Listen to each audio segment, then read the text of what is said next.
Sorry, guys. Hey, Jerry with Control Pair Munitions with our live podcast here on Thursdays, 7 p.m.-ish. We're pretty close. So tonight we're going to have a lot of technological issues, I'm pretty sure. Just because, my phone has been here or there all day. I'm not really sure if it is going to be super awesome. It looks like it's lagging already. We usually try to have it just on our TVs to kind of make sure everything is going good, and it's still on the starting screen, and it still is like that on my phone as well. So if you guys are watching live and you're like, man, this is buffering like crazy, I do make a recorded version of this. It is recorded every time we do this interview or these podcasts live on YouTube. So that way you have the audio version and or the recorded version later. Sometimes it is better. Sometimes it's better. It's better. Let's just say it that way. I'm hoping it's not super echoey. I don't have my earphones on me, so hey, that sounds good. So yay, that's awesome. You'll be able to tell us, right? Right? Well, no, that's the thing is it'll sound good there. Oh. And then it won't once it travels to. But I could kind of tell when it echoes. Yeah, it's weird, and it. Yeah. It's a pain. Yeah. Just to make those other new headphones work, I had to go through a whole bunch of stuff, restart everything, and it was fun. So, with me as always is South Central. Hi, Raul. How you doing today? Good, and you, boss? Good, buddy. Good. So, what's new with you? You're building a new handgun, right? Yeah? Waiting for you to build it. Waiting for me to build it? Oh, is that what it is? Okay, all right. I didn't see all the parts. Did they not ship here from China? They've been here. They've been here? Yeah. Where's the barrel? It got here like 2 months ago. I didn't know. Is that the barrel that you got? In that big old box. Is that what that? No, the sauce pack. Oh, is that? Yeah. The sauce? You're going to put the sauce with the strike? I'm going to get lost in the sauce. Yeah? Does the sauce have MSG since everything else is Chinese? No. Adds just a little flavor. It's little flavor? Accent salt. You could buy Yeah. the whole bag of MSG back in the day. I think Right? you still can. No, that's cool, man. We should have did that today. I didn't know. I could have did that to you today. Is it fast? No. So tonight, my interview, thanks, Raul, is with Manny. Manny is our newest employee. He started here about a week and a half ago, 2 weeks ago. Yep. He is our newest sales representative. We're going to learn more about him tonight, as we done with all of our employees. And that way, if you guys don't remember, we try to make it to where you guys feel welcome as you guys are coming in. You guys come in, you can tell, like, hey, this is Greg, this is Jonas, this is so on and so forth. And, okay, I know that guy did this and or is affiliated with this, so maybe I'll be able to communicate with him better, especially if you're not really sure and you don't feel super comfortable coming in. So for that's why we do this. It's not so much just that we're bored and we don't have anything else better to do. It's to make it more a better experience for you guys, the consumer coming in here to Control Pair Munitions, and even giving you guys different instruction and or maybe better information on certain things. Manny, go ahead and introduce yourself, what you done, what you do, all that fun stuff. Hey, how's it going, everybody? I'm Manny. Retired from the Marine Corps. Officially did 24 years, 9 months, and 2 days, I think what my DD-214 says. I had to look it up before I came out here, so came back to do the podcast. But my background is primarily aviation. Started with fixed wing aircraft out of El Toro back in the early 90s. So soon after the Somalia kicked off, and right after the Gulf War, a couple years after the Gulf War kicked off, I came in. I'm originally from Hawaii. Moved around a lot. I was a military brat, so I grew up in Hawaii, Virginia, Germany. I graduated from an American high school in Germany. I was there for 7.5 years. So. Oh, wow. Junior high to high school. Wow. So, yeah. Big eye opener, and just like throwing a kid in the fire, and just here you learn a different language right now. And, yeah. So that's cool, though. You know, a lot of us don't get that. So bounced around a lot between the states, and after I graduated high school in Germany, I moved back to Hawaii, started school there, and found out that wasn't for me for the first year because I was just wasting money. Yeah. And then so got a hold of my aunt, and she's like, "Hey, I'll pay for your ticket. You can come to school out here, stay with us." So that's how I ended up in Orange County, Westminster, California. Okay. So did that for. That didn't last long at all. You know, seemed like I was couch surfing at the age of 18 or 19, and that didn't feel too well. I mean, No. it was all right. It's family, but they had a weird. new baby. Yeah. They had a new baby, and it just I just had to kind of find my own way. I needed direction as well, and living all over the place, especially Europe, and being able to travel.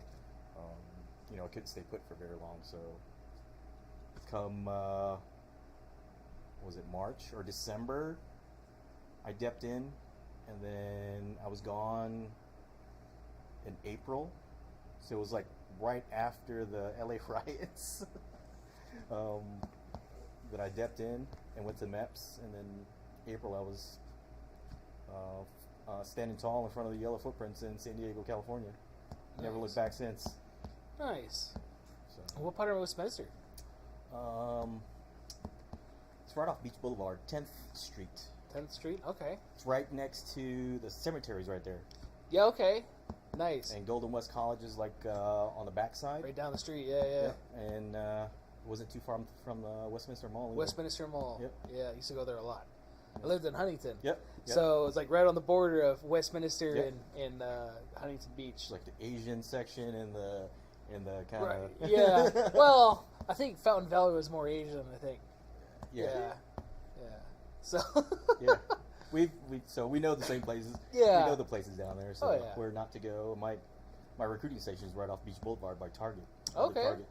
There was a taco place right there, and I think there was a pool hall there off Beach Boulevard. okay, like a little arcade place or whatever it was. I think so. Yeah. I've been meaning to go back when I was there in San Diego. I just popped my head in, or back in Orange County, Mhm. visiting family. Been always meaning to go there and poke my It head in. doesn't look the same. I went there a couple times and just drove through, and in my memories that everything looks so much nicer. And like, oh my god, this really went downhill. Yeah. Yeah. So it's weird. It's yeah. weird seeing all that. I think my middle school got tore down. It was out in Fountain Valley. It wasn't that far though. Yeah. They were all like right there. Yeah, it's like 5 miles away. You just go across the freeway. Yeah. We had to walk. I had to walk across the catwalk Yeah. to get to it, and I think it was on Magnolia. Oh, yeah, Brookhurst, Magnolia, yeah. And because there was the Family Fun Center right there off of the 405 in Magnolia, yeah. And so it was right down the street from that, and then the roller skating rink was down there too, and I used to go there every weekend. Yeah, so we know the same places. No, we were yeah. probably there at the same time. We probably were. Yeah. Who would have thought? Yeah, right? Look where we're at now. Yeah. So it's a small world that we live in that you never know. Yeah. So that's pretty cool. So 24 years, fixed wing. So what's a fixed wing for those of us that are ignorant? Fixed wing, for those of you into the Top Gun that just came out, that kind of spurred me into either I want to fly it or fix it. So I worked originally on F-18s, Hornets out of El Toro, California, which is like 15 minutes away from where we used to live. So I was stationed there. So I worked on F-18s, all different type model aircraft, F-18s.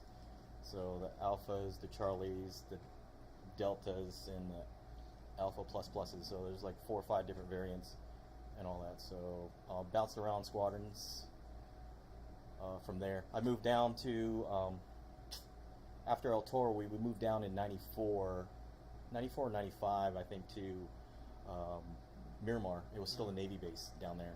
So we're one of the first Marine squadrons to move into Miramar. Yeah. And all that. And the F-18 or the F-14, sorry, were like the next hangar down from us. Yeah. So I never got, it was Top Gun, it showed Miramar being on the beach. I mean, it's kind of more inland a little bit. yeah, we're about 20 miles, I guess. Yeah. You don't maybe see the beach from there. 15, 20 miles. No. Yeah. No. But yeah, my old hangar was right across from the Top Gun hangar, where the actual VFC-13 or the Aggressor Squadron's hangar. Really? Yeah, Fighter Nice. Town. It says Fighter Town USA. It's like Hangar 2, and right across from us was the actual Top Gun hangar. That's awesome. What's funny is that when I was in El Toro, I had to gone down there to do a couple Top Gun deaths. So, and then going back in there, moving in there, like, holy crap. And then when they moved to Fallon, I did a couple more Top Gun deaths out there. So nice. Pretty cool. That is pretty cool. Now, see, I wouldn't consider the personally, just because the F-18 being fixed wing, right? They do fold, and that's for storage and everything else. So, again, my understanding was that would be a foldable wing, not so much like an F-111 or an F-14, or that's it. That's all I could think of that has an actual rotating wing. But is that why? Because it actually doesn't move, or well, just the wingtips fold up. So I guess the last 4 feet of the wing, just for storage. So when you go on ship, I was a shipboard unit, so we were always attached to the strike wing. Yeah, so it's easy for storage. You can kind of pack them in there like we do in the gun locker, and it's exactly how they park. I mean, really, it's crazy. That's insane. That's like the most exciting job I ever had. Yeah. Yep. Yeah, I don't think I can top it. You can't top it. Working on the flight deck. Yeah, you can't top it. That's awesome. A lot of helos do that too, right? The props fold in and they go longitudinal with it. Fold. Yep. All the blades, all the helos, even the V-22s, the whole top will rotate, and for storage, so you can pack it in. And then the 53s is one of the platforms I worked on. They all fold up, and the tail folds back over. Oh wow! Yeah. I don't remember seeing the tail folding, but yeah, okay. Yep. And the Hueys and Cobras, the Yankee and Zulus, they fold as well. Just the rotors fold. Wow, I never saw a Cobra folded. Just the rotors, the top rotors. Just rotors, okay. Yeah. Huh. I didn't know those were capable of it. Yeah. Just you got to be able to for storage. Yeah, I guess. You got to put them on the ship, so you got to be able to park them. Yeah, I didn't see them on, or at least, just again, a little bit of whatever I have. Never seen them on carriers. So they're on the little boys, like the Mankins, the Bonner Shard that burnt up a couple years ago. They're Americas. So helicopter landing ships. And LHAs, LHDs, and some of the smaller ships. The Denver, I think, USS Denver is one of the small carriers. It's like a landing, because they split everybody up. When you go to the MEU, and they try not to put all the eggs in one basket now, so they kind of split everybody up. Okay. So your battle group or your MAGTAF, your Marine Ground Air Task Force doesn't get wiped out. I can see that. That makes sense. Yeah. So logistically, logistically, it's a pain in the butt. Yeah. Pain in the ass. But I guess tactically, then, yeah. Yeah. So you're all spread out because you go into 5-mile radius around whatever carrier group or battle group that you have behind the main, like the LHDs, the helicopter carrier. Yeah. And the actual big deck carriers. I mean, it's like overlapping radar and all that stuff. So originally you get like a 5-mile radius, and everybody's radar is just overlapping everybody. Yeah. Yeah. So if anything happens, you'll catch it before even we get hit. Nice. Nice. Okay. Didn't know about that. Now Harriers, they still have Harriers? They do. I think there's 1 or 2 Harrier units left. I think out of Yuma. Might be 211, and another one out at Cherry Point. Okay. Now those were kind of funky, being one of I think it was the first aircraft that was able to do vertical takeoff from a standstill and or hover. Yep. Got very popular off of True Lies. Mm-hmm. A lot of people didn't even know what Harriers were until then. Well, what's that aircraft that Arnold's flying? It's not possible what it does, but it's okay. Yeah, it's not possible. It's movie stuff. It's cool, but that's unique too, and they're kind of small aircraft as comparison to like the F-18. And it's like maybe 25% smaller than the F-18. Not that much smaller. Yeah, maybe 15% smaller, but I mean, it's pretty big though. Yeah, well, they have to be. Yeah. You get a chance to go to one of the air shows here. I'm sure they'll have one if they're still around. I think they usually do have them as far as like a showing off thing. It's one of the original V-STOL aircraft. They got from the British. So. The YF, was it the YF-23 that was supposed to have that capability too? I think. The F-35 now? F-35, or was it the YF-23? Because one of them, I thought... F-35 now does. Oh, it it's does? the Marine version.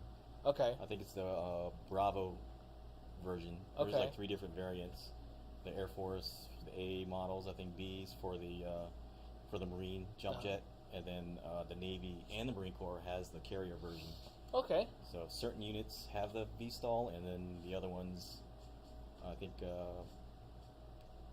other Marine units, I'm not sure, correct me if I'm wrong, they might have just a carrier unit Okay. type. So, I mean, they all look the same. I think the Air Force is a little bit bigger, and the Navy carrier version might be a little bit bigger for wings and more fuel. Okay. So, Now, does it have a rotating turbine similar to the Harrier? yeah, the exhaust nozzle in the back, and there's a turbofan that shoots straight down, and there's a door lift fan that opens up at the top, so there's an engine right there, where the fans are up on the center, and the bottoms open up, and then the back nozzle will turn down. Oh, okay. So yeah, a friend of mine here on Nellis, he's one of the leads for Pratt & Whitney. He does the engines. He's in charge of the engines out here. Nice. Yeah. I think it was one of those two. I thought the F-35 lost too. And I don't remember when they were doing the new gen fighters. The F-22 was against like the YF-23, the F-35. Yeah. I think the YF-23 is the one that lost because they didn't only make 2. But it was a better version though. Yeah, that's what I thought. Yeah. It seemed like it did a lot more, but I think it was probably not cost effective enough or whatever it was. And then when the F-22 came out, from my side of it, which was kind of cool because being automotive, they brought in auto technicians to learn how to fix them faster, because it would take them several days to change out an engine, and they dropped it down to like 16 hours or something like that. So it was something really? dramatically changed. I can't remember what channel it was on, either the History Channel or like Discovery Military Channel, one of those. But I thought that was really neat that they brought in somebody like me to figure out how to get it out faster. Now, probably not the best thing, just because a lot of my stuff can pull over. Like, you can't just like, hey, my check engine light's on, I'm going to pull over really quick while you're at 40,000 feet. You know, like, hey, we'll check you when you get back. Right. Your master caution panel will start going off, and right. you either got a RTB, return to base, or you're going to punch out somewhere if you're doing blue water ops, or wherever it is. Yep, you're done. Yeah. Like in helicopters, worse. So if your master arm panel or a caution panel lights off, and you look through your stuff, you check the codes or something like that, and you got to land immediately, that means to land immediately. Yeah. Or you're going to go down. So I told you that story, right? Yeah, when we first checked in our first unit and first deck. 29 Palms, right? 29 Palms. And they sent a bird out there, a helicopter, a Huey, and we lost the aircrew. And that was my first debt with the squadron. And I'm like, what did I get myself into? I'm like, what the hell? Yeah. You know, and being in charge of maintenance or taking over the maintenance side, maintenance control. Mm-hmm. You know, it's nothing that you want to have your name attached to and all that stuff. So. No, yeah. We were talking about maintenance and maintaining stuff when you brought it up, and filters, hydraulics, and different stuff, and it's important. It is. It is. A lot of people take that stuff for granted on their cars, you know, and let alone their aircraft. Every time I'm getting into a plane, you know, I start questioning, like, when was the last time this thing was checked? You know, did we actually go through the flight checklist on the, you know? That was going to go to get my private pilot a long time ago, and I remember having to do all that stuff, checking the fuel for water and all that stuff. So, like, okay. Then you plunge it and make sure that, hey, I have enough fuel, and I put so many gallons of fuel in there, and then you have to throw your bob in there and check where it's at and make sure. Yes. Yeah, because you can't really trust your sender. And then you before you sign for the plane, you got to check what other maintenance, was it corrected, who signed it off, was it signed off correctly, and you're just going through your logs. Right. I mean, so that unit I went to, that was our job as maintenance control. I was in charge of maintenance control. It was like the operations of the squadron. So all the pilots came in, one-stop shop. Hey, I got to sign for this bird.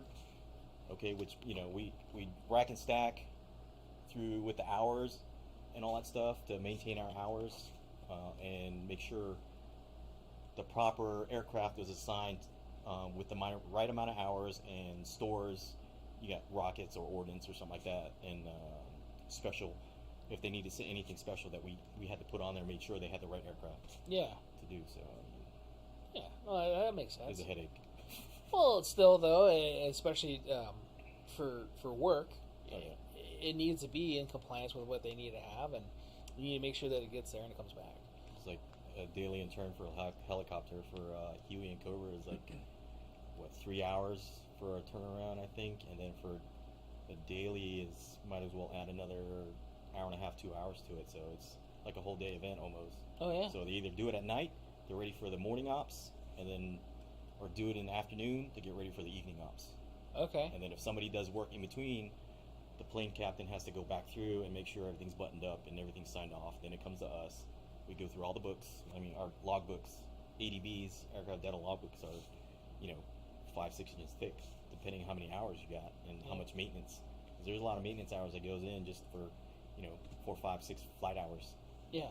Tons of maintenance hours. No, I don't doubt that at all. Especially with the gyro effect with the helos and everything else, and I've heard calibrating is not super awesome. The balancing of the props and Oh yeah, every time you put new blades on and all that stuff, so you have to balance everything. So like a ceiling fan for anybody else. yeah, there's a little box we take out there. Some have do lasers and all that stuff, or we track and balance. Yeah, and in the aircraft, I tell it's you, like a seismograph almost. Yeah, track and balance the aircraft, and then you either move some weights, like depending what aircraft, like the CH-53 and all that stuff. So it's double the size of a Huey and Cobra blade. It's like 105 inch or almost 100 feet rotor span. Well, that's like a people carrier-ish thing. That's almost what the Coast Guard uses, wasn't it? No, they use either the Black Hawk or some kind of Sikorsky variant. Okay. Of maybe like the VS-22 or VH-62 or 92. I know they're pretty big. Well, they have the big ones. But I thought I saw either like the Black Hawk or I thought they had the 60s. I know they have the 60s, not the 53s. Okay. It's assault support. Okay. Big guy, heavy lift. Okay. So that's cool though. That's cool. And then you did that for about 24 years, right? Well, not the helo part, but the first part was the fixed wing. Yeah, fixed wing for almost 13, 14 years, and then transitioned over to rotary wing when I picked up Master Art. So that was like an eye opener for me. I'm like, cool. Everybody, we badmouth the helicopter community, but they're the shit. I'd go to war with those guys any day. Yeah? Like, yeah, those guys were tight. That's good. That's good. Helos are cool. And even talking with you with some of that stuff, like I didn't even know, or I got them mixed up. V-22s. Yes. Yeah. So, well, even like the helmet stuff too.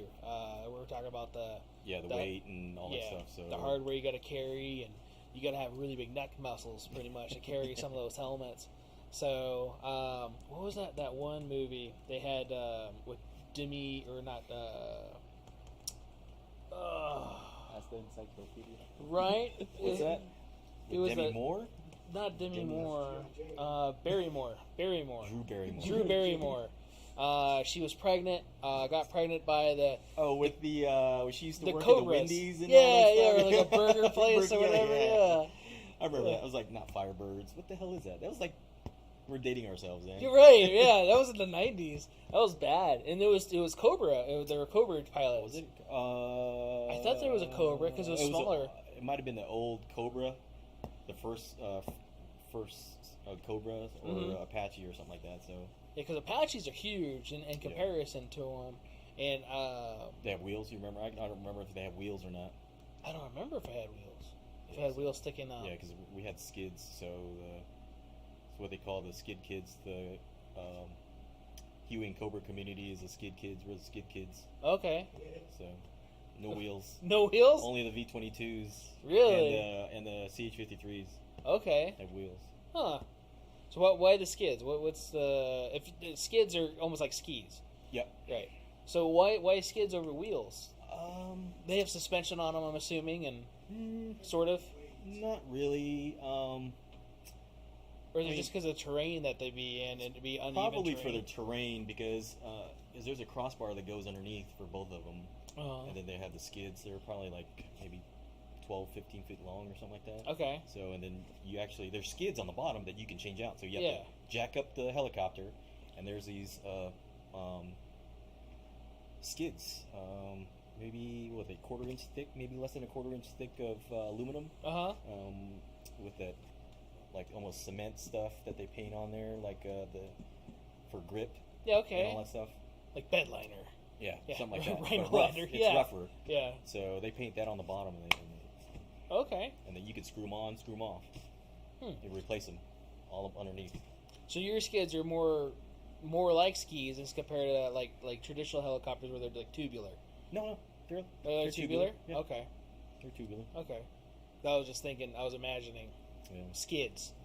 One of my buddies, he retired about the same time as I did, and he wanted one of the skids for his bar. He was building a bar in his house. I was like, hey, man, can you get one? I'm like, there's one out in the junk pile. I'm like, I don't know how I can fit this in my truck and play it off. I'm like, I don't think I could do it, man. Yeah? There's no way. Didn't work out? No. I was like, I don't think I can try to even get that thing out of, because they go to dermo. They just strike it off, and you can't use them anymore. So I was like, I want it just for a footstool for my bar. Right. That'd be cool. That'd be cool. Yeah, that'd be cool. Yeah. So I'm like, I can't do it, man. It's not going to fit in my Suburban anyways. Just leave the back window open, you'll be fine. Yeah. Nobody will notice it. Right? Just leave it at night. Yeah. Right. When the sun's hiding. Right? So, no, that's pretty cool. So, after that, what year did you get out? 2017. 2017? Yeah. Okay. Got out, and my ceremony was 2017 and officially June 30th. It's like my son's birthday. Nice. Yeah. Nice. That's a good way to remember it, too. Oh, yeah. Yeah. When did you retire? When were you born? Yeah. No, that's good. That's good. Dog and pony show and all that crap. Yeah? Yeah. That's nice. Like, they wouldn't let me go without it. I'm like, just give me my award, and they're like, no. Really? Yeah. Well, that's a good thing. Some people, I think, want that, though, too. Some people really like that kind of praise and different stuff. A lot of guys don't. Yeah. But there's a lot of guys that don't want it. They're like, they're like, no, you have to have it. You're blah, blah, blah. And traditions, though. Yeah. And Marine Corps is big on traditions. Yeah. I was trying to... Go ahead, sorry. Everybody liked it. I had a bunch of family and friends come out, and my sister drove out from Las Vegas. Nice. And my parents drove out with their family and all that stuff, so came down. So. I was watching Terminal List, and I just finished that. And Calliope was walking by and watching one of the parts where he's saluting the captain, right? I think it was. He was walking out to his truck with the captain guy. And he saluted him and everything else. Well, what's that for? And I had to try to explain all that stuff. Oh, it dates back to... The saluting dates back to, like, the Knights days and all that stuff. Saluting, for what I remember or doing the research, is like lifting the visors for their helmets when they're in their Knights armor. Oh, so they lift their visors up so they can see their eyes and who they were. Okay. And all that stuff when they pass each other. Okay. So... It was a form of respect, and then I think mostly now it's you don't really salute yourself; you salute your CEOs, right, or officers. Officers and above. Anybody that's usually above. If it's an officer, use stateside. Anyway. Yeah, I'm on the part of the Black Chevron Mafia, so. Yeah. Well, I'm only bringing that up because of that. So yeah. Yeah, I'm not a yes man, so. No. No. Well, I heard that's the easiest way you can come up anymore. Anyway, it's like poke holes in all the lieutenants' plans or whatever. They used to come in, like, what is it? Let me see it. Yeah, we can't do that. Like, I want to give it to the other lieutenant. I'm like, it has to come through me first before he even gets it, or I pass it on to the other guy. Yeah. It's like, this is my office. Yeah. Like, yeah, we can't do that. There you go, LT. Yeah. Can we do that? I'm like, no, we can't do that. Boy. Yeah.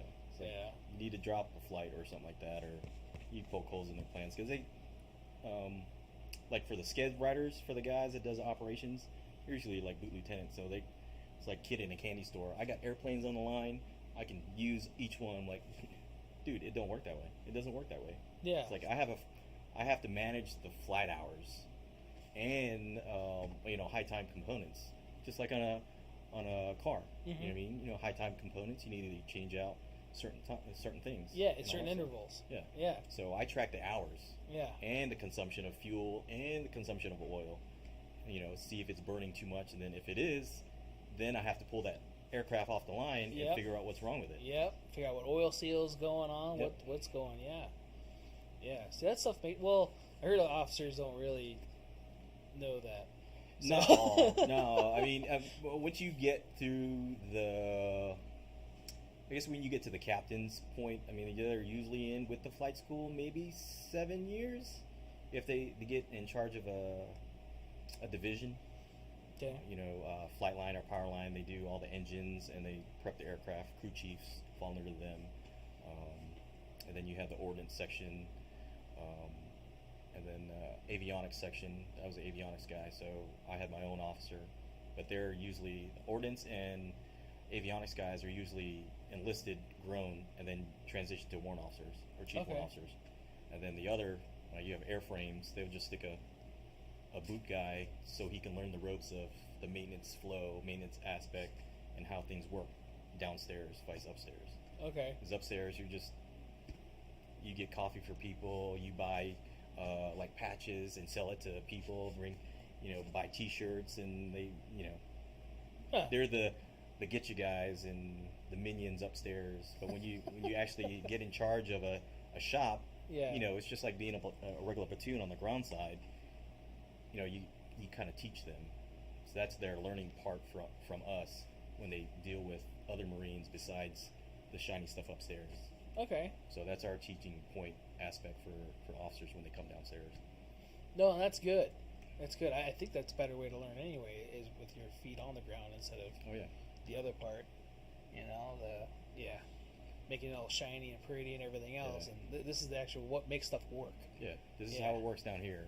Like, I'll give you like 3 or 4 courses of action, and then I'll poke holes in them myself, and then bring it to you. Hey, these are the best 2 or 3 courses of action we can go, and then you can try to poke holes in it yourself and determine which one you want or add. You just let me know.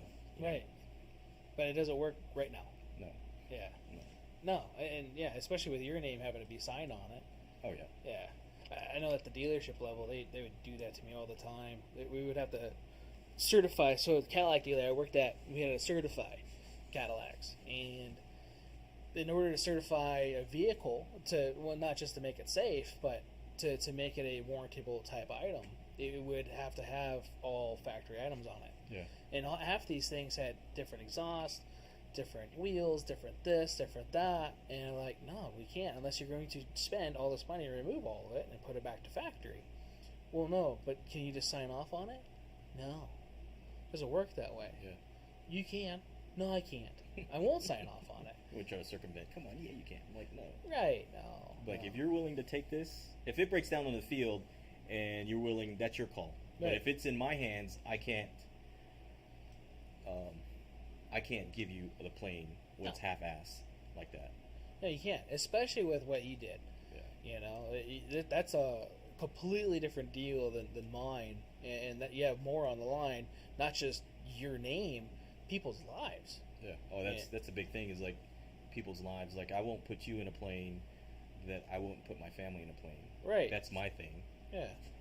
And if I go up in a helicopter, which has happened, and something's gone wrong, and I knew my guys were working on it, when I get back, I'm gonna have them standing tall. I'm like, "What the hell did you do last night?"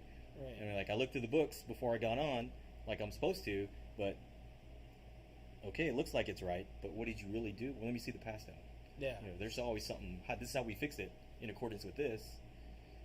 And then you look in the book. Oh, I just loosen it and tighten it again. I'm like, bitch. And we did the system checks. It checked good. I'm like, all right.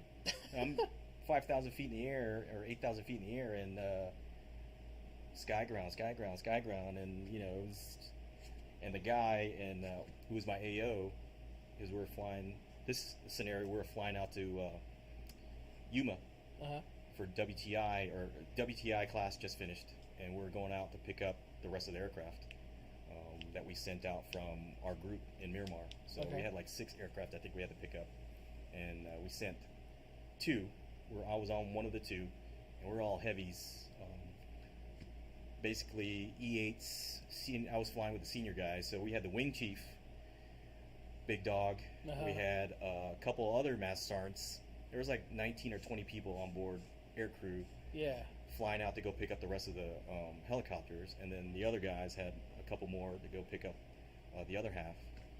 And we're going out there by Imperial, and sky ground, sky ground, sky ground, and everybody else. I mean, they know what to do, and the pilot's trying to hold on and keep us upright and all that stuff, but the servos on the helicopter wasn't playing, so they weren't jiving. Yeah, so you either turn them off, turn them back on, cycle the power, and then you pull the circuit breakers, or the guy in the back's pulling circuit breakers while the 2 pilots in there in the front are going on off, just trying to reset them and all that stuff. And you're going like this.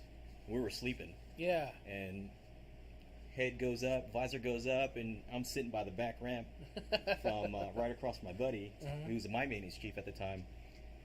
And I saw his face, and his eyes about popped out. And would have been he survived 4 helicopter crashes in Iraq. Shit! So he's like, oh, here we go, number 5. And so he's like, I was like, oh hell no. It's like, all you do is start praying, because if you don't catch it, you're gonna try to do auto rotate down, and it's still gonna hurt. Yeah. When you go down. So we finally got it, and then my guy was like, I got it. Nice. And then my boss or my buddy was like, fucking Avi. It's always effing avionics. It's always something. What'd you guys do to fix this time? You guys tape something, or put super glue on something like that? And it's like, we're always to blame. Yeah, that's how it is. Low man on total pole. Yeah, it's like our stuff. It's multi-source integration. It integrates with everything. And all that stuff. So if it has power run into it, it's avionics. Yeah. So it's like, give me shit. They always give us shit, but you can't run without it. So I mean. Yeah. It was like that in the service department too. Yeah. Yeah. All the guys at the front, the salespeople, whatever else, they would treat us like shit. Yeah. Like they would like put your nose down to you and everything else, or up to you. Like whatever, we're better than you. Yeah. Because we sell the cars. Like, okay, I'll remember that when you need your car fixed or whatever. Hey, can you? My battery's not. Yeah. Like, No, I don't know anything about it. Yeah. Like, I gotta run. Yeah. Sounds like you need something else. They do that at school though too.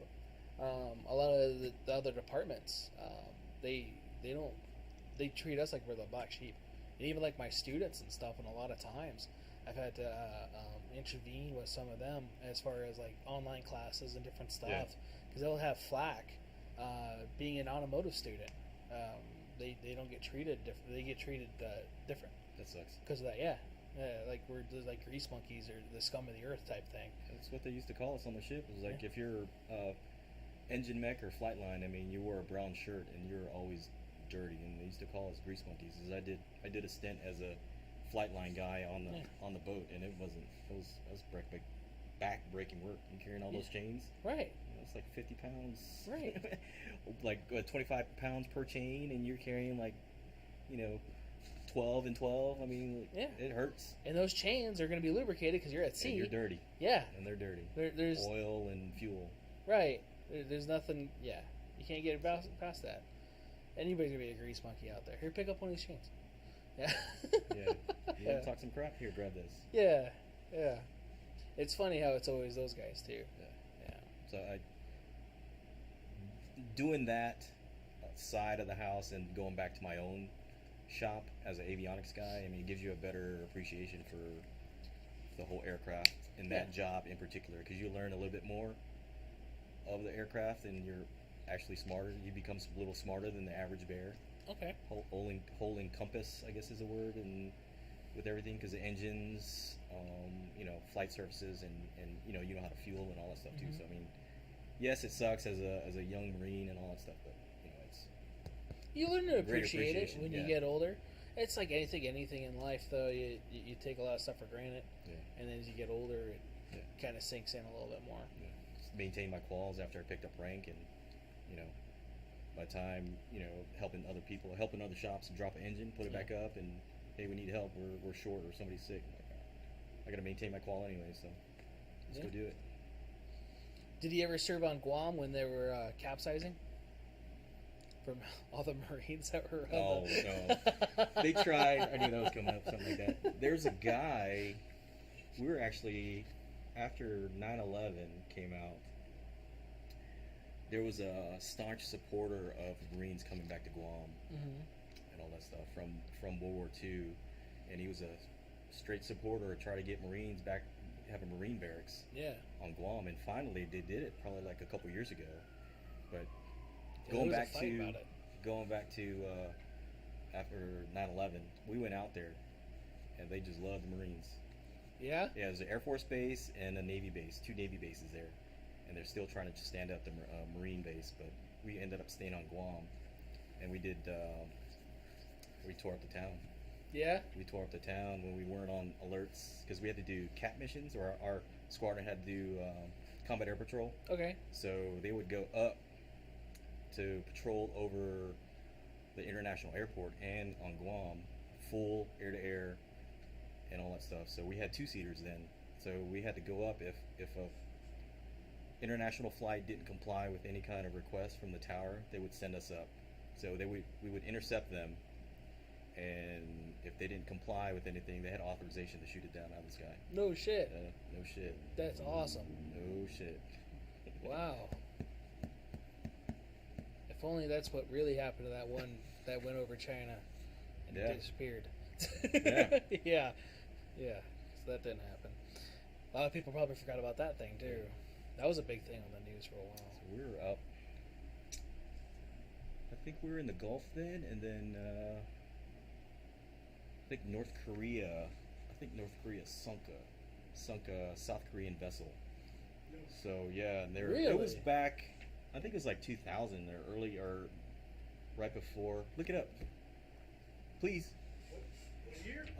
Probably mid 2000s, I guess, or a little after 2000. Was it Bush Seven? era? Probably. Bush would have just got. Probably Obama era. See when they Well, Obama if they was sunk in. a South Korean naval ship. Yeah, Yeah. I haven't heard anything of that since. Yeah. Well, they did the DMZ Maybe the shit. 90s, because our captain of the ship, he was friends with the captain that got killed on that. Oh. What year was that? Looks like 2010. Yeah. See. So Obama years. Yeah. Wow. Yeah. Our captain of the ship, he was a hard charging Navy guy too. He was was he the captain of the ship or the admiral? I think he might have been the admiral. 'Cause I was able to sit down with him and the commandant. I was invited to sit down with them. Yeah. And he told us his story. Yeah. So it had to been recent, because we did RIMPAC in 2010. So it was recent. It was recent. Okay. So, wait, with that was a South Korean vessel. Yeah, and From North Korea shot it down. or like torpedoed it or something like that. Really? Yeah. But they were just in their waters, their space, or I guess they claimed their space, oh. And so, during that time, going back to RIMPAC, we filmed Battleship, the movie Battleship. Yeah. So Fuck, that's that old. That is that old. That makes me feel old. it's 2010. Dude, I don't feel like it's been that long. But there's some movies though from like the 2000s where I'll look back. I think we were talking about it like a week or so ago. My first unit, we were still in El Toro. Oh no, we were in El Toro. No, yeah, when he came down, we were still in El Toro. Then we moved down for Independence Day. No shit. Yeah, VMFA 314 was my first unit. No way. Yeah. That's Black awesome. Knights. But we weren't able to be in the picture because we were either in Fallon with a strike debt, or I think we might have been out here doing the red flag. Okay. So, and they used our sister units, flight line to do it. Which base closed down? Was it El Toro? Mhm. Or it was El Toro? El 'Cause Toro there was and like Tustin. In Tustin, okay. Because there was a couple. I thought there was another one too, a little bit more north Four-door. over there, huh? Four-door right outside Monterey. Probably, because I used to go to those. What was the El Toro air shows? Like all the time as a kid, all the time as a kid. 'Cause my dad worked for Northrop Grumman, Oh, and sweet. yeah, he worked on F-15s when he was in, and then he got out and contracted for McDonnell Douglas for a little while. Up in Long and Beach? Did you work at Long Beach or? I don't know for McDonnell Douglas, but when he went to Northrop, it was Pico Rivera. In L.A. Yeah. So and then he worked on the B2, so he was the manager of the panels. Skunk Works. Right. Yeah. Oh, is that Lockheed? That's Lockheed. Well, Yeah, they're yeah. all right there. So Yeah.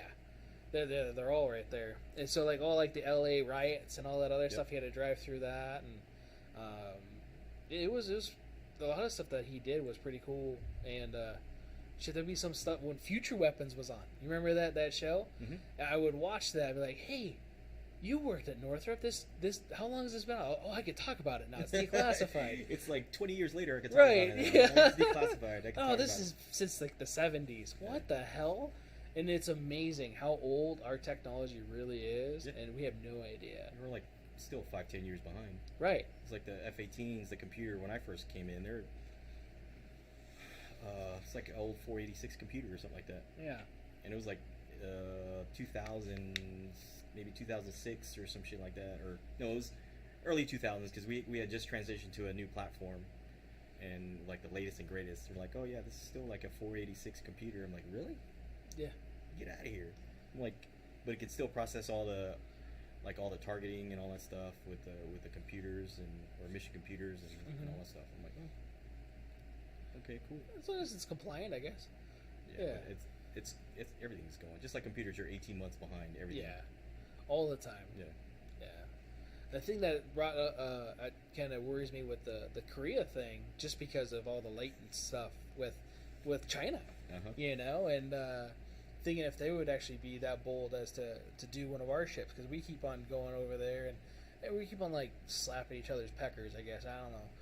We You would know. go there if we did a deployment to Japan. We usually split up.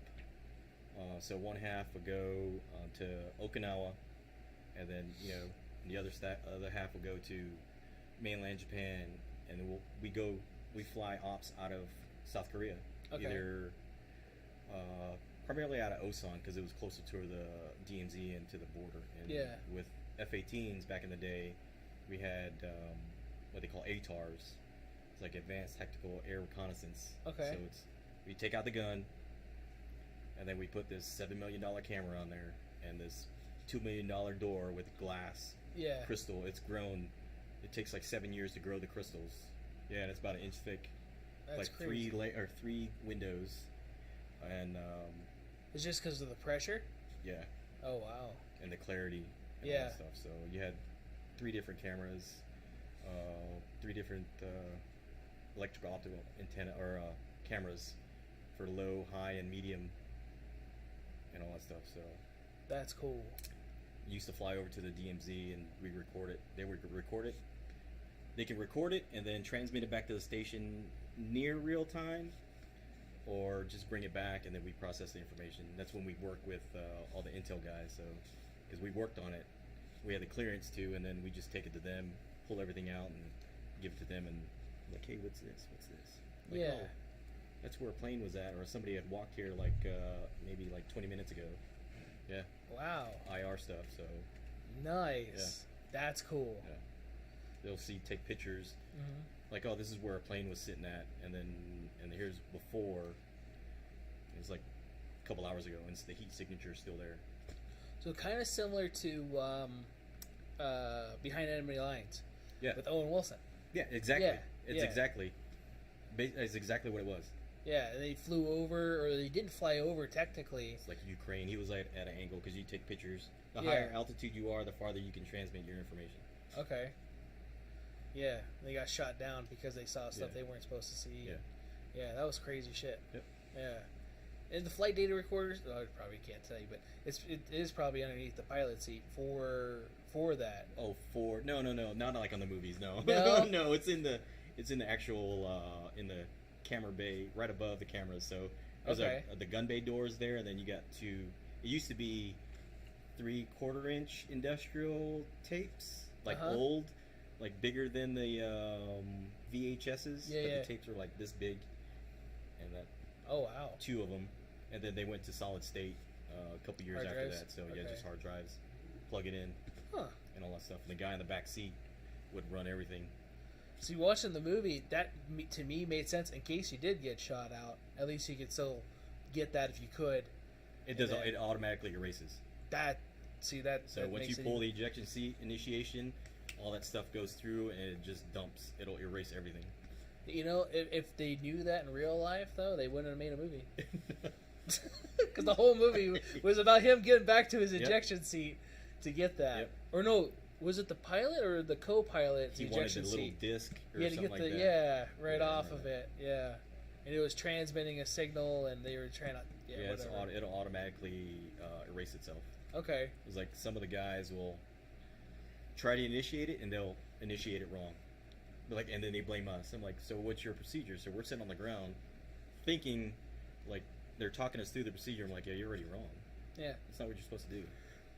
Because in our perspective, from down the ground where we're talking to the pilots and we're troubleshooting them, I mean, we see the layout in our mind because we're always up there and we know all the sequences because we're always working on them and all this stuff. So what did you do? You know. Yeah. Oh, well, my weapon didn't fire. So okay, so what did you do? Your master arm was it on? Was my screen doesn't work? Did you turn in the OF or ON position? If I said OFF, they would get all pissed off. Like, you owe me a beer, you know that, right? You owe me a case. I'm coming in on weekend so I can troubleshoot your aircraft. Yeah. Yeah. And most of the time, it is something stupid. Yeah. Yeah. It's like, oh. So we'll pull into port, like Singapore, and we'll have like stacks of beer, cases of beer like this high. I'm like, this is the shittiest beer, but oh well. Yeah. This is beer. Tiger beer, like, ooh. Tiger beer. I've heard horror stories about tiger Oh, beer. it sucks. Yeah. It's hot by the time you're. I think they import that though, don't they? I'm sure you can get it from Wine and Spirits or something like that. Probably or a Total Lee's. Wine and More or something. Yeah. Probably more so Lee's, not because it's Asian, but Doesn't that usually come accompanied with This guy caught on At the massage parlor. with dumplings and a penis? Oh. Only in Thailand. Only in Thailand. That's Right. Yeah, Greg has those stories. So In Thailand and the lady boy. Or The no, lady boys. He has the Philippine stories. Mm. I don't think he's been to Thailand before. I don't know. It's almost the same. Patio. That's crazy, man. Yeah. You got to go there as a young Marine. Single young Marine. Single young Oh, Marine. yeah, Yeah. Go to Patio. It's crazy. Oh, man. So you can go back to ship or wherever and get some antibiotics. Oh, yeah. Doc Yeah. is your best friend. Doc, yeah. Hey, Doc, I need to... What? They make it hurt. Like, what happened? Why are you rubbing your arm? It's like, I just saw the doc. I'm like, okay. It's like better than getting written up, right? Right. They'll run them up the flagpole now. Yeah, yeah. It's against like the MU or Expeditionary Orders, Marine Expeditionary Unit Orders. Is one, you're not supposed to be buying any women or, trafficking and all that stuff because Right. you're buying into it or you're condoning it. Yeah. And then two, you have STI or STD, and that's like the no-no. Right. You don't do that. You don't get an STD, and you don't get married while you're on deployment. Those are the rules. I don't But it's happened. Yeah. Yeah, all three has happened. Yeah, I was gonna say, I think I've heard stories of all three happening, especially the marriage on deployment thing, Oh yeah. or at least after deployment. You go to flying them Japan, home. Australia, and and definitely Australia. We have guys just jump ship, not even come back. Yeah, we're pulling out, and then as soon as we pull out, we make past the breakers, whatever port we're in, Right. and we do a abandoned ship drill, or so we can account for everybody. Yeah. So you have to muster in your shops or divisions everybody. So 6,000 people running around at a certain direction was FUSDAP. Forward up, starboard, down, port, aft is the acronym FUSDAP. Uh-huh. So when they call man overboard drills, you have to go muster in your space or your workspace. So everybody's up in their PJs and whatever they sleep in, and you know, it's one way. Running around. Everybody's going one way direction until you get to the hangar. You can go wherever you want, but if you go inside, it's like a big circle. Forward up starboard, down port aft. That's And crazy. you muster in your shop, and then you wait. Then you wait. Then you wait. After you call, it's like, hey, we're up. You got a certain time limit. You'll be sitting there for like an hour, looking for airmen, blah blah blah, from engineering, or airmen, blah blah blah, from this unit, this squadron. Mm-hmm. Like, did we see him out in town with a girl or somebody? It's just like, Yeah. you went on after a the walkabout. fourth time or something like that, and oh yeah, he met a girl. He's not coming back. Yeah. He's not coming back. What happens? So, what happens when that happens? They'll send NCIS after your ass. Really? Yeah. We have NCIS on the boat. Okay. So, or for the one I was on the Reagan. Even internationally? Oh yeah, they're like all. Well, US, extradition though, there, right? U.S. They work with the local law enforcement and government and all that stuff. So, one, they're in the country now illegally. Oh yeah. So yeah. Ooh. Yeah. So you're undocumented in there. Nice. So. It mainly happens in Australia. Matter of fact, all Australia. No. Hobart, Tasmania, Brisbane, and Darwin up at the Gold Coast. I think it's Darwin. It's at the very top. I think they have it like an MGM up there too. So that's Huh. yeah. I've heard. Well, you hear stories about that, especially every once in a while, somebody going AWOL or whatever, and yeah. Like that one guy that left mid-shift or whatever it was, or he was supposed to take his shift and left the shit there and went to go join the Taliban or whatever it was. Oh, for X amount of Birdall or years. something like that? Yeah, I can't remember what it was. Yeah. There was like two people. I think Birdall in Afghanistan, and I think the other, excuse me, Yeah. I can't remember the army guy. Yeah. Yeah. I think I was I thinking. think there was one Marine too. I think he was off the Mew. He had family in Afghanistan or was it Iraq? And he went. But yeah, that's crazy. No, yeah. To make somebody do that. And they lost for Birdall. I think they lost a couple people. That unit. I think one of the guys that came in here was telling me the story because he was with the sister unit. They had to go out and go get him. Oh, okay. Yeah, one of the customers Huh. that comes in here. Oh, I shit. can't remember his name. Mike. I think it's Mike. Mike? Yeah. Blonde hair? No. Mike? No? I know a lot of Mikes. I know. There's Mike. Yeah, there's a lot of Mikes. A lot of Mikes that come in He was here. in the army and he was stationed up there, Okay. Cornwall Valley or something like that. It was like a couple days ago when he came in. Okay, I was thinking Mike the Marine. No, he's an army Okay. guy. He was talking about it. He was all Huh. pissed off. Yeah? Oh yeah, he lost his. I don't know if I can say it, but No. he told me a story that he had lost his brother out there and he had to escort his brother back. Oh, shit. Yeah. So I was like, man, it's got to be rough. Yeah. Then he was trying to go back to Afghanistan, and they're like doing one of those Saving Private Ryan. We don't want you to go out there or something like that, and because you lost your brother. And he's like, no, man, I got to go back. Like, I know your feeling. You want to go back there with your unit. You don't want to be labeled or stuck. Yeah. If something else happens out there, you always want to be with your guys. That's your Yeah. family. Yeah. You're out there for a Yeah, certain you amount have of blood time. and then you have brothers. Yeah. Yeah, it's different. Yeah, it's brothers in arms. That's all it is, Yeah. man. So, and he ended up going back there. He finished the story. He went back out there and was able to finish out his tour. It's like Nice. the Army does it weird. They do like 12 or 14-month tours, and we, as the Marines and Navy, we go out 7 to 8 months, Yeah. and that's not including the 3 months of training before you. So you're gone like the whole year anyway. So Yeah. That's crazy. That's crazy. high fiving. Right. Right. A lot of people don't know that, too. Yeah. I'm on my second marriage, and third kid. So like I told you before, like these guys, I'm like my first two, my oldest two. I was going half their life, and my son, we'd go to the air show in Beaufort or down in Miramar. He's like, no, I don't want to go. When he was like 5 years old or 4 years old, he's like, no, I don't want to go on the plane. It's like either C5 or C-130. He's like, I don't want to go Those are because cool. Dad always goes. He leaves. he goes. He leaves on those. Yeah. So he wouldn't go on. He wouldn't even go up the ramp. He just, go right through. Yeah, you just go through. Yeah. Usually the nose and tail's open. Yeah. Yeah. Sometimes they'll let you to go up to the cockpit and climb up the ladder. The 17s or was it C-17s? C-17s or the 5s? They would have out there every once in a while too. The Galaxy. Yeah. Thing's huge. Yeah. Yeah. Yeah. I was kind of upset when they decommissioned those, and why? You could carry everything. Yeah. like a couple squads and tanks, and helicopters, and all that stuff. Yeah. How much stuff they get offload real quick. So in a moment's notice. I don't remember the reasons for it. I think it was just because of the size or the amount of fuel it burned or something stupid.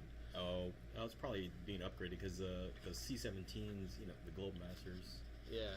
So I mean, I think they can carry a little bit more, even though they're a little shorter. I think. Yeah. I'm not Air Force guy, so I mean. No, yeah, you're good. Correct me if I'm wrong. Are there any questions coming up? Mm-hmm. No, I haven't seen anything, but I don't know if my phone's frozen either. I want to say it's almost 15 frozen. viewers though. Oh, yeah, 15 viewers. Cool. See, because it shows 6, so that's what I'm guessing. That's what it is. So, yeah, it's not even loading on here. I don't have shit either. No, we could always ask Timmy though. Timmy might know. Can you hear us? Yeah, I don't know if Timmy's watching though. So that's the other thing.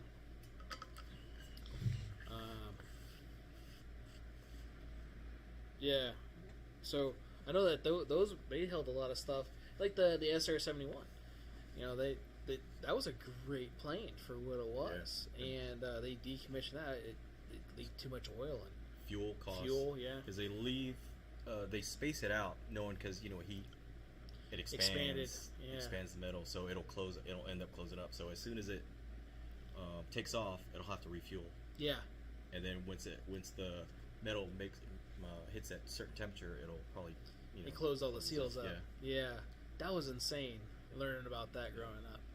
And then I could see that being a cost-effective thing and everything else, but dude, there's nothing else that competes with that. Yeah, it's like the fastest it's like the fastest plane out there. Period. Yeah. Still. Yeah. It was so cool. The X-Men used it. Yeah. They made a version of it. They made it hover. Yeah. So no, that's definitely pretty cool.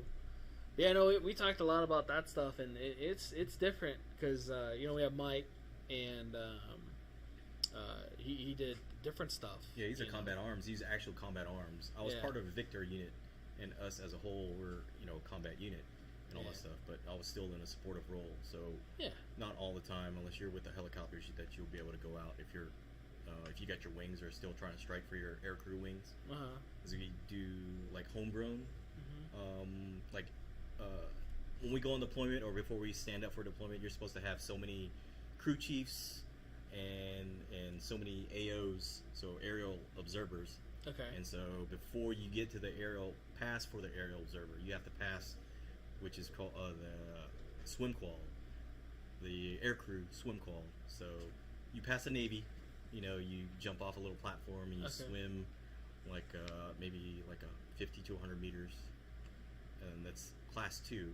And then for the actual thing, you have to swim with all the gear on. It's supposed to float.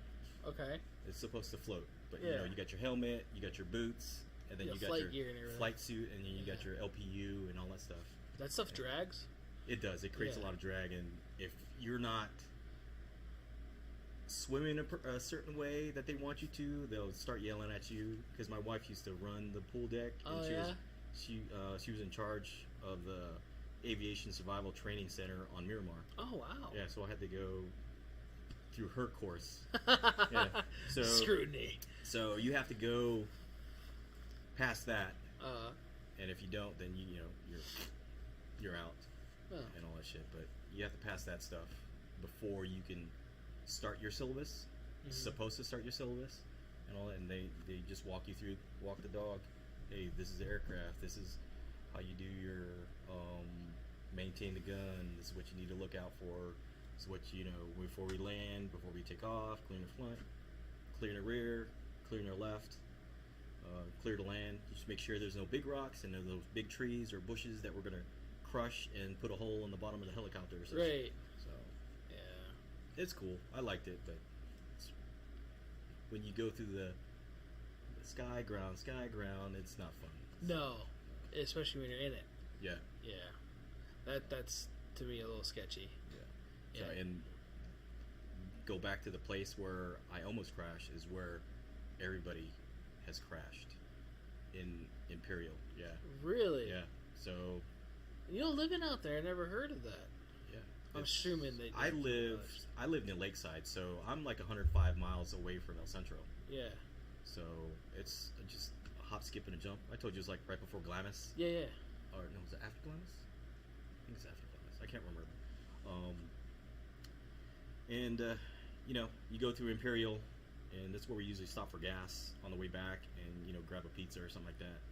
Just go to the airport, say, hey, I just call it in while you're flying before you land. It's like you need to order a pizza, which is what you're not supposed to do. We're here for gas, we're here for pizza, and then you fly back. But right outside Imperial, we've lost a lot of airplanes, lost a lot of good guys out there, and all that stuff. And then you go further towards Yuma. It's where the Coast Guard, like C-130 and a Cobra helicopter, I think, did a mid-air collision out there. They just had another V-22 crash there, probably last month or a couple months ago, as well. Really? Yeah, it's a dangerous place. It's a main corridor because we fly the 8 from Miramar to El Centro or to Yuma. We just follow the freeway. Yeah. That would make sense. The 8. Yep. Going all the way out. Yep. So we talked a little bit about Ospreys. Mm-hmm. So Ospreys, for a lot of you guys that don't know, I think it's called the Osprey 21. 22 V22. Okay. And those are different. If you guys have ever seen, I don't know if they've actually been in a movie that I could quote off the top of my head. I want to say they've seen them. I've seen them in shows and different stuff too. But they are an aircraft that they designed. We talked about the Harrier earlier, and the F-35. It's a little different. It's a prop plane that can be converted. Plopters. Yeah. Oh, yeah. Was it Transformers? Yeah. Okay. Yeah. So they could take off vertically and or somewhat horizontal-ish, or like a normal plane. And so your experience with those, you never really worked on those. No, but I don't like. I've ridden them before, and I didn't like them at all. So. Yeah. How was it riding one of those? It's all right when you first take off, but then when they start the transition to go forward or to start to land, and start the hover mode, that is, I don't know, it's not fun. I mean, it's like you're going forward and you're sitting, like we're sitting, and then we're going that way, and then next thing you know, you're like, kind of rocking a what the little hell's bit. going on? You're like, no.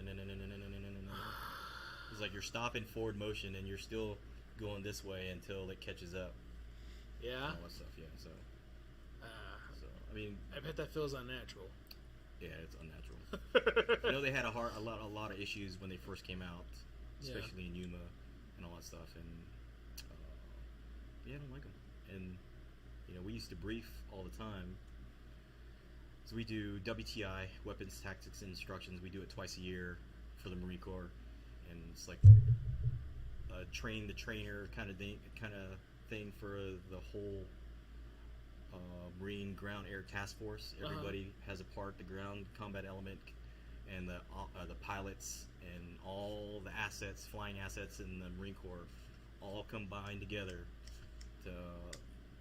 to learn how to be actually instructors when you go back to your unit. Oh, and all that stuff. Yeah, it's like train the trainer. It's almost being like a Top Gun. You send guys to Top Gun, they go through the course syllabus, and they're now qualified instructors when they go back to the unit. Okay. So, but for WTI, it's like everything encompassing, like a maybe FAC-A, forward air ground controller or something like that. Forward air controller in the air. Yeah. So, qualified to do that, and then like crew chiefs they're put through ringers too, like how to employ their weapons and all that. Each platform and each MOS that has to deal with that, they're taught how to do how to implement their weapons better in certain scenarios. So it's a big war game. Huh. You train, go to class, and then big day comes. We can't drop any sorties, and they do, like the war games, and it's on for like 3 days or so, or like a couple days as the final finish for the end of the course critique. Either yay or nay. And you're supposed to have, when you go there as a pilot or a crew chief or for the air guys, you're supposed to have like a certain amount of flight hours and sign-offs training before they even send you, because if you don't, you're not going to know what's going on, and it's just too much information. It's information overload. Those guys are like up all night training, and the big part is training. Especially with that, training like you fight. A lot of people don't understand that, especially like younger guys coming in to the military. Why do I have to do this 100 times? It's muscle memory. Right, muscle memory. Because when you need it the most, you're gonna forget. Unless you do it, and it's gonna click, and it's gonna come natural, and everything's gonna be there. A lot of people complain about all the planes that fly out of Nellis all the time. But that's what they do. They're gonna go train. Those are the guys that are keeping the people out of our country. Good for them. The military spends a lot of money on those guys too. Yes, they do. There's a lot of flight hours they got to do, and you got to keep up on it. Again, a lot of information. Especially when you're going several hundred miles an hour. Your time. I mean, you got to be able to process information if something's going on. These guys on the ground say, "Hey, we got this going on," and they got to figure it out where. They give you a 10-digit grid coordinate or GPS coordinates if and all you're that lucky. Stuff. Or, they're trying to say, "Hey, I want to drop a bomb here, left to right. You're at, this is the coordinates and all that stuff going left to right. At this portion in this thing, and the guy's up, 30,000 feet in the air with a FLIR pod, who can see like over 7 miles in his FLIR pod. And you're like, oh, you mean this spot right here? I'm a laser target. Can you see it on their mule? Or I'm lacing this target and sending you information. Oh, okay, I see it.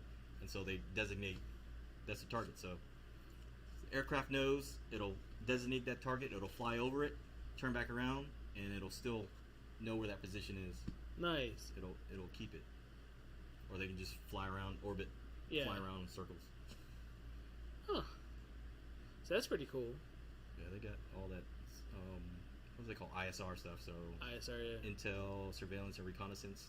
So they go up there, and sometimes they go up ahead of or above the convoy, and just look for overturned dirt and all this stuff, because it'll still leave a signature. Some sort of heat signature or something. So the dirt on the bottom that they just dug up maybe like 20 minutes ago or something like that. Still temperature variance. So that's pretty cool. It's like $7 to $10 million lightning pods. Right. So that's cool. They do a lot of crazy stuff. You learn anything today? Did I learn anything? Yes. The different types of planes. There's a lot of. It's like I'm still trying to purge. Like what goes into it that we don't regular people see.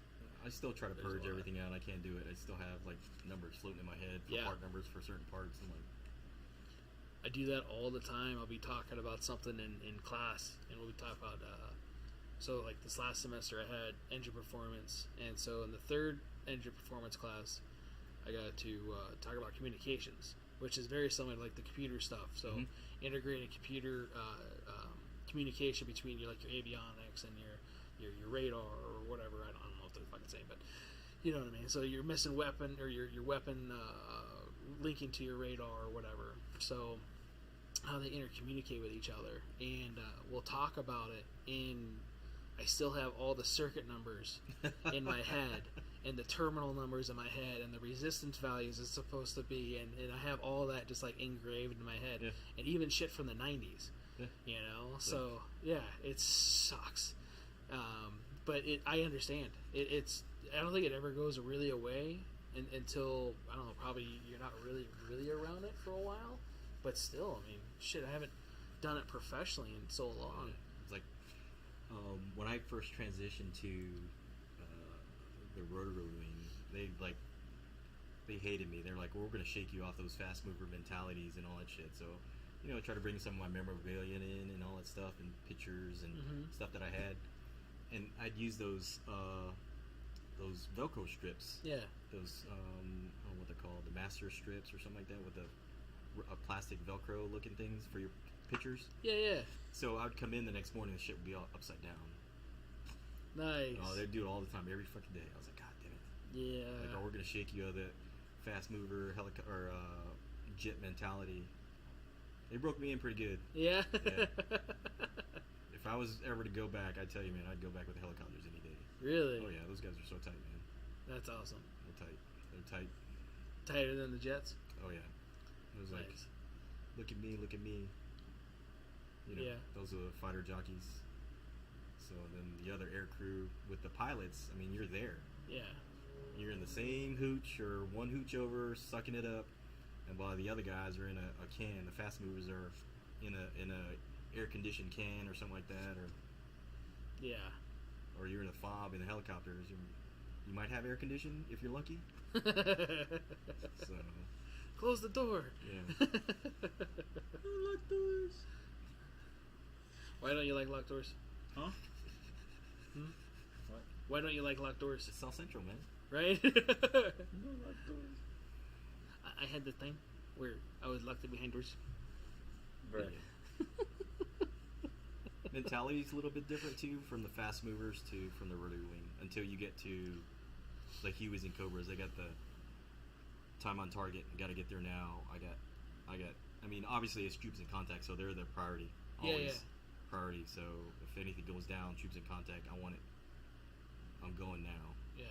So, but fast movers, helicopter community, and the fast movers in the fixed wing, and then there's the CH-53s, big iron assault support. Long range inserts with a whole platoon of Marines or two platoon of Marines, and bringing them beans and bullets and shit. That was the one. So that I'm trying to picture the 53. Is that the one that was in Tears of the Sun? The big jolly green, what they used. Yeah. Jolly green. Yeah. I think that was a Delta. Was it? CH-53 Delta. Yeah, and it had a door gunner and kind of type thing. So they had one as support, and then one is to carry people out. And, So the new ones have three. Well, not new, but they're like 40 years old now. So yeah, two doors and one front. Yeah, two in the right behind the pilot, co-pilot, and then one on the tail. Okay. So you got three gunners. AO's left side, tail gunner, and crew chief on the right. Okay. For the CH-53s. And those were MG-134s that they had on those, on the doors, the miniguns? GAU, well, I don't know about the movie, I mean, but we like, used as the far GAU as- 21s, the 50 cal with higher rate of fire, air cooled. We had the air sleeve and all that stuff. We had a higher rate of fire. Okay. And then on the Hueys, 240s, the 50s, and GAU 17s with the minigun. Okay. Yes. Oh, those are nice. Yes. Until the switch goes off of the battery or something like that. Oh, no, yeah. Like, what's wrong with this thing? That's right, they're electronic. Yep. Yeah. Because you got to get the servos to start spinning the barrels. Yep. Yeah. I was trying to explain A-10s to, because I was telling you about the A-10s that flew overhead the other day, to the kid. And I was trying to explain like why I thought it was weird, because we had two ground assault planes with like a fighter jet. Yeah. Which is weird to me, because usually like the fighters are with the fighters, and then the air guys are usually by themselves, taking out or close support guys. Once they came back from a scenario, because I told you Red Flag was starting and all this stuff. Well, what they do is like the packages, they go out. They got certain types of packages that go out, so they'll to kind of like soften up the area. So, but they'll have the F-15s doing air support combat air patrol above, maybe 20,000 feet above everybody else. So they're taking out the enemy. See, I thought about that in my head. And then you'll have the electronic go out first, like the EA-6Bs or I think J-Stars, the jammers, and the growlers, the F-18 electronic spoofs. I forgot what they're called. They took over for the EA-6Bs for the Navy, so they got the Growlers, so they do electronic warfare, so they'll jam everything. Nice. For the package. And then they send... The F-15s are above them, protecting them. And then the other guys come in. So you either have the SEAD guys, suppression of enemy air defense, the guy, or the Wild Weasels, or F-16s, or another, like the Eagles. Or is it the Eagles? There's another variant. I think the two-seaters are just the ground pounders. I don't know. I can't remember. But either the F-18s or F-15s, F-16s will go with the HARM missiles, high anti-radiation defense. So they'll go out and try to do the Wild Weasel thing and try to get them to fire their SAMs at them. Yeah. And so they gotta go back and keep them just They gotta kill those SAM sites or whatever, and then they send the rest of the package. Guns and everything. Then they send the A-10s and then the bombers, or the bombers and then the A-10s to clean up. So. Okay. Depending on what kind of strike package they got. Right. And like I said, it was just kind of weird. One, because they were all flying a tandem, and or almost in like formation, and being A-10s being a lot slower than F-15s, and not even remotely similar in almost any way. Yeah. It was weird. But I thought about that being either an air support unit, and then having the ground pounders do that. So trying to explain that to her too. But I was also talking about the gun. Oh, the Vulcan, yeah. It's like the Gatling gun. They built the plane around the gun. Yeah. We built this big gun. What do we do with it? Fuck, I don't know. Coke bottles flying out, 30 Mike Mikes. That's crazy. See shirts. Burp. Yeah. Burp. I have a couple patches in the back. Really? Yeah, they're one of my favorite planes growing up. Oh, man. Yeah. Those guys, you get to go in there, it's just all gas gauges. It's like old. I'm like, how do you fly this thing? Right. How do you fly Analog. This thing? Yep. Yeah. You put this pipper on there. Or you want to drop a bomb, you put this diamond on there. You see it in their HUD, but it's like everything is like ancient gas gauges and all that stuff, or like gas. They probably have like pressure. A bobber to figure out the the distance angle. I was explaining to her too. So I don't know if you know this, but the gun actually, or the plane slows down when it fires. Yes. So when it fires the machine gun on it, it actually goes. Whoa, it goes backwards a little bit. Yeah, slows because down. of how fast it goes. How powerful it is. Powerful it is. That's I insane. didn't know that. I mean, I kind of noticed it, but not really. They fly at like close to 500 miles an hour, I think. It's slow mover. Yeah. So that's ancient, but it's still good. I mean, it's 1970 technology, but it's still. Oh, it's still amazing. Yeah. And they wanted. I think they were trying to decommission it. Yeah, they can't do that. They got to find a suitable replacement. No. Yeah, it's unless they're going to use that Prius that Black Rifle Coffee made. Oh, did you see that? Yeah. Oh, that show's funny. They made it here in Las Vegas. Oh yeah. Yeah, over at Battlefield Vegas. Put a Vulcan in a Prius, and it shot so abrupt. They had to reinforce the suspension in the back, and I show that every once in a while to classes because it's stupid, but it's cool stuff that you intermix cars and stuff with, and You get if you ever get a chance to YouTube and see those guys on deployment, they pull videos. They have like a whole almost like a cruise book video, a deployment video segment. It's like probably 20 minutes. Some's an hour long or something like that, or 15 minutes. It's like or you go to search Hornets ball as F-18 Hornets, or just you can type in a random unit and it'll pull up a deployment video, and it shows all the stuff that they did, if they drop bombs or something like that, or I didn't know you could find that stuff on YouTube. That's how they do it now. Yeah. You either buy a book or you get the video CD, or you look it up on YouTube. I just thought that wouldn't be declassified information to throw that out there. They're supposed to. So you if you're looking at some of the video or like on displays, some of the stuff might be blacked out or whatever, or blurred or whatever. Yeah.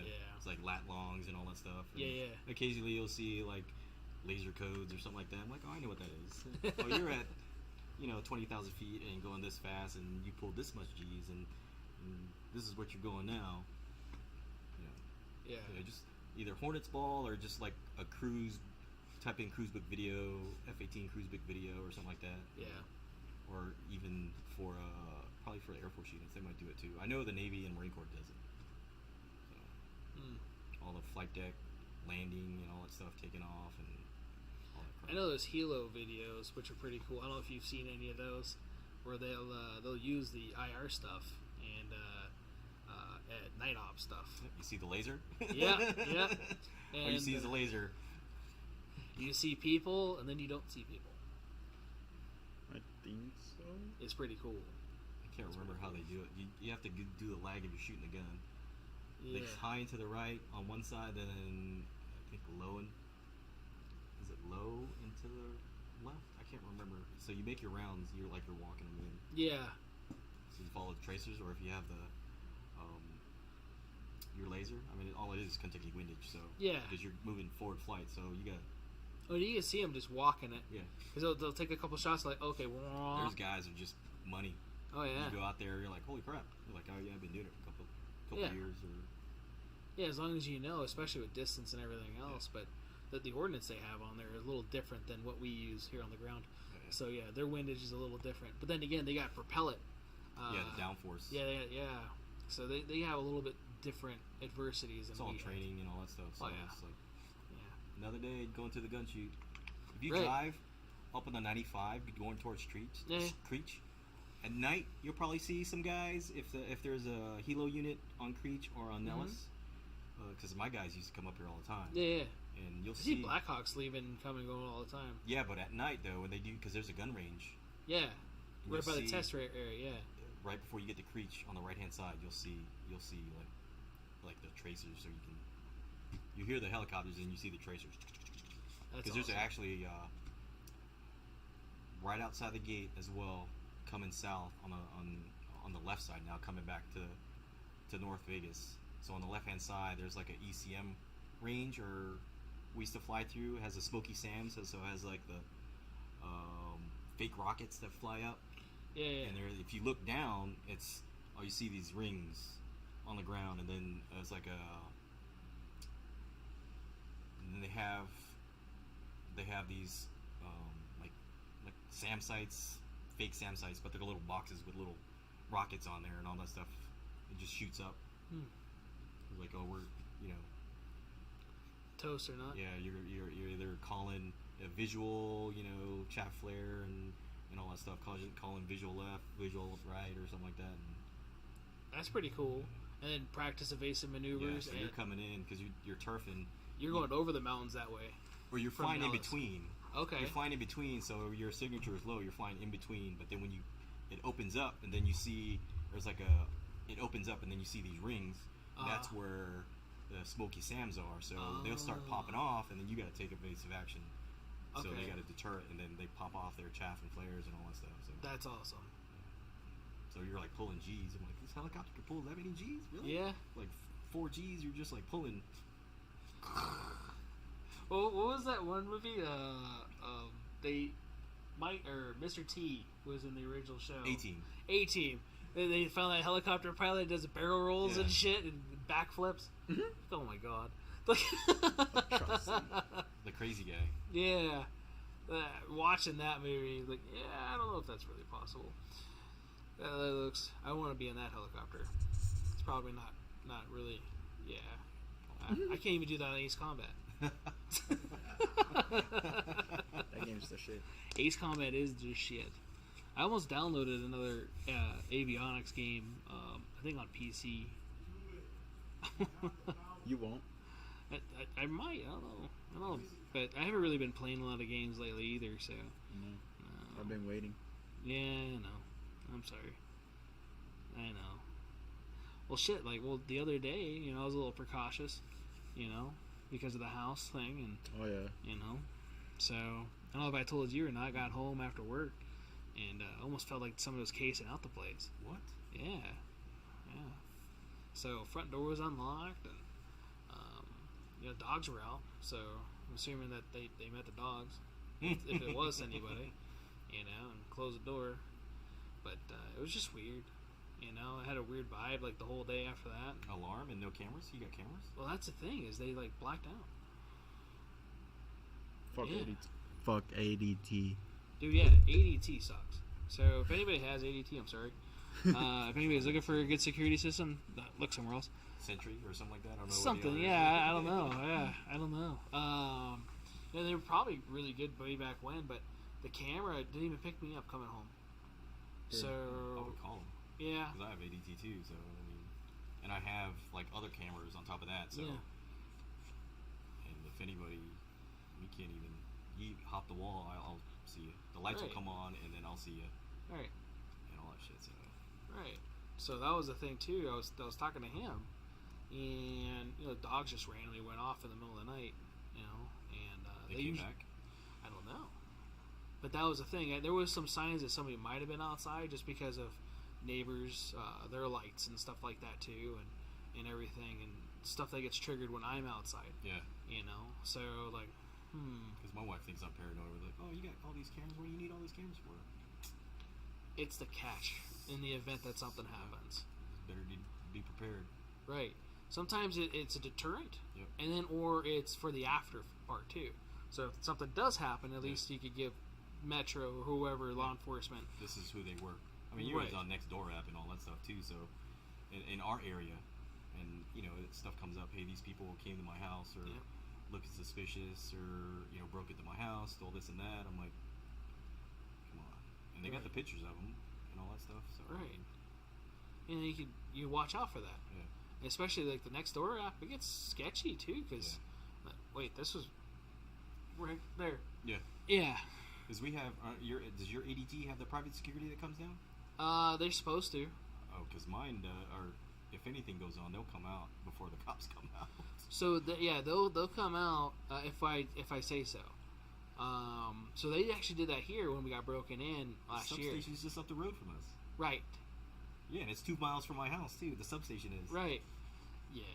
So they got here pretty quick. They got here right after she did. It was this little chick that showed up when they get broke in here. Because I thought maybe our door was just all messed up. I thought Jonas messed up the door, and because the door wasn't closing that well that night, and thought maybe So somebody probably tried to pry it open. probably, and or keep it to where it wouldn't close. And they almost got in. That ruined the whole door, everything. Had to replace both doors. I guess they're custom, which, is awesome. But so they did all that. But yeah, they called. Like, hey, do you want us to send anybody? I'll be right there. I want to make sure. I don't want you to send people. And Confront you. right. But at the same time, if there's nothing, I don't want to waste anybody's time. If anybody's listening to this and they get anything out of that story, send whoever it is, because you never know. And I missed a guy by like maybe a minute or two, whoever was there. Wasn't somebody, I think I heard the story, somebody was sitting in the back where the recycling bin was, and somebody was taking out the trash, throwing a recycling bin, and somebody popped out. Yeah. And they had to draw on them? Did somebody draw on them? Somebody's drawing on every once in a while we get a person that sleeps next to the dumpsters or around them. I think it was Mike that was telling me the story. Yeah. It was like right before or right after the dumpster fire? It was probably before, and it was probably like Brandon or somebody. So I don't really know if anybody that actually drew on anybody, but they probably said they were going to or whatever, and hopefully nobody actually drew on anybody, especially for that. Yeah. It's a bad day for both parties. It is. So, you're carrying a gun. You're never looking forward to actually using it unless it's for recreational use. You look forward to using my guns all the time for that. Yeah. I hope to never have to actually use it in the event if I need to. Yeah. Am I trained and capable? Yeah, I feel so. Probably not as much as I want to. And nobody really is, unless you're that guy in fucking Indiana. But that guy's a stud. What was it? 40 yards, That's 10 far. shots. Yeah. 40 yards is far. My security footage is 43 yards. Was it? Oh, I didn't see the Yeah, video. It's longer, I didn't see the it video, is. but Yeah. 40 yards is hella far. Yeah. right? And 40 yards, 10 shots, 8 hit. And that's really good, especially under pressure. People running everywhere and freaking out. So you have a lot of in between and behind too. There's a lot of thought process with that, and that guy's an all-star. Yeah. You know, he did a really good job, and unfortunately, we don't really hear about it on the news Because it doesn't meet the rhetoric. Right. It doesn't meet all that shit that's on YouTube. Yeah, fuck you. And so if we get kicked off YouTube now, we'll be on Spotify and Apple Podcasts or whatever it is. Podbean. Yeah, Podbean and whatever else. I'll put this shit on Rumble. I'll get a Rumble account just so we can do live on. I don't care. Yeah, you have to pay for Rumble to do lives. Oh, do you? I didn't know that. Mm-hmm. But I thought you can. Couldn't you register I can all that register stuff, and give upload. They can. Does it show like the monetary value too? If you get okay. Some sort of monetary Views or advertising or something like that you use. Right, and like for us, we'll never be monetized because of the gun stuff. A lot of our stuff. It gets taken down. Are you on Truth? I don't know if I'm on Truth. I think you can only get it through iPhone. Okay. Yeah. I think Trulo, I think, was one of the ones I could stream to there. Truth is Donald Trump's that one. app. It's Okay. like their Twitter version of Twitter. Okay. And I can't get it on my Android, but I have it on my iPhone, so Okay. I can't. I mean, it's just like Twitter. Okay. I still haven't figured out how that works. So, I'm still figuring that out. Huh? I've been waiting for you to tweet. I did! There was a question that came up all the I other day. see on my Twitter is Yeah! CPM liked this. CPM retweeted this. Yeah, you liked something. Right. Was it today? Yeah. I saw that I liked a few things on Twitter. Watch today. this. Yeah, today. Yeah, I saw a that. few things, because it was like cars and guns, Yeah. which I was liking. Or today is, what's that one guy, Don Bajornio or whatever it is? Today is, Bongino. yeah, it's July 21st, 2022, and Joe Biden's the worst president in Still history. the worst president. Yeah, he does that every day. Yeah, every day. Yeah. Did you see the one that he covered with, was it the member from Kentucky had to correct the other guy about, he had a picture of a brace, of a hand in a pistol brace. Yeah. He's like, this will be the bump stop and make more, rounds and all that stuff and fire quickly. He's like, for the record, I just want to correct you. It's like for people with handicap or can't, or don't want to hold it, in their shoulder. It's for somebody that's kind of, that wants to put it in their arm and shoot it as a pistol. And It was designed by a one-armed person. Yeah. Yeah. For handicap. Yeah. That's how it started, dude. Yeah. No, it's not. It's to kill babies. Yeah. That was on today. Oh, Was jeez. it HR? Was it HR 1808. 1808? Yeah. Yeah, we just talked about that. Yeah, It passed the House and it's trying to go to the Senate now. So, For the braces. assault weapon ban and high capacity magazines. That's why I got to get the 320 before they do the ban. Right. I put my name on the back. Put my name on it and put it in the back. Right. For some of you guys too that aren't aware, Guns and Gadgets does really good work with that. Jared, who happens to be his name, right? It's a great name. But he runs Guns and Gadgets on YouTube. His channel's grown astronomically over the last couple of years, which is good for him. Retired cop, I think, or he got injured, I think, and then just does YouTube full time. I don't know the whole thing, but he has a lot of information about newer gun laws that are coming out. Because we get questions all the time, like, "Did you hear about this?" Like, I didn't know that was a thing. Hold on a second, and it could be even like a California gun law. Yeah. They just did that, making manufacturers and gun stores liable for shooters. In or New York, right? They could get sued. Yeah, New York and California. Gun I thought. manufacturers could get sued in California. Yeah. And New York. That's Yeah. California. New York? been Yeah. something since the Remington case. That was, they started doing that then, and then they came out with some more laws now. And then, two, with the California thing, and they're trying to make it a big thing as far as, it's not anything different, I don't think anyway, but it's saying that they're trying to make it to where even if you're a proceed, to deny the gun. Yeah,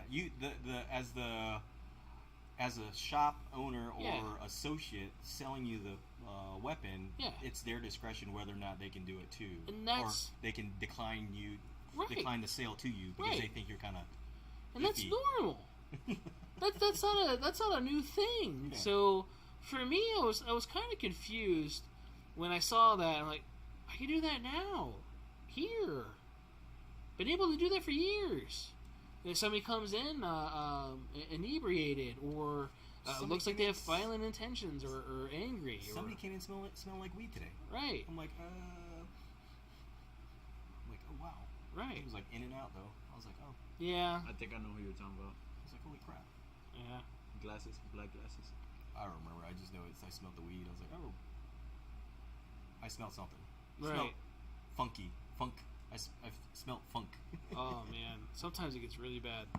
But yeah, as an FFL, you're allowed to deny a proceed, and a lot of people don't know that. It's up to us as far as that. We're the man on the ground. Yeah. Is the word. We're the in between guys. Yeah. So definitely don't want to deny anybody their rights, but you have to be smart about it too. Yeah. You know, and if you're not in a mental or physiological, I guess, state to right capacity, right, to take such a tool, you're not going to have it. So, and that's any gun store. That's anything such as that. So, we got one thing on here. So, if the manufacturer can be sued for use in a crime, what if they use something from a long defunct manufacturer from Cobra Calico? Right. So that's a good question. Those companies are no longer around. Good luck with that one. Right. I don't know. I don't think they thought of that nor cared when they came out with that law. And again, I saw some of those, and this is going to get into the conspiracy side of it. But the Indiana shooter, his loadout was very similar to the one in Uvalde, as far as how the guns were set up and everything. So you're saying there's somebody on the other line doing Black Ops and trying to provoke our teens and millennials to Fact check. No, I would never say that openly, but they are. And yeah. Call that psyops. Yeah, manipulate. Yep, that's all their job.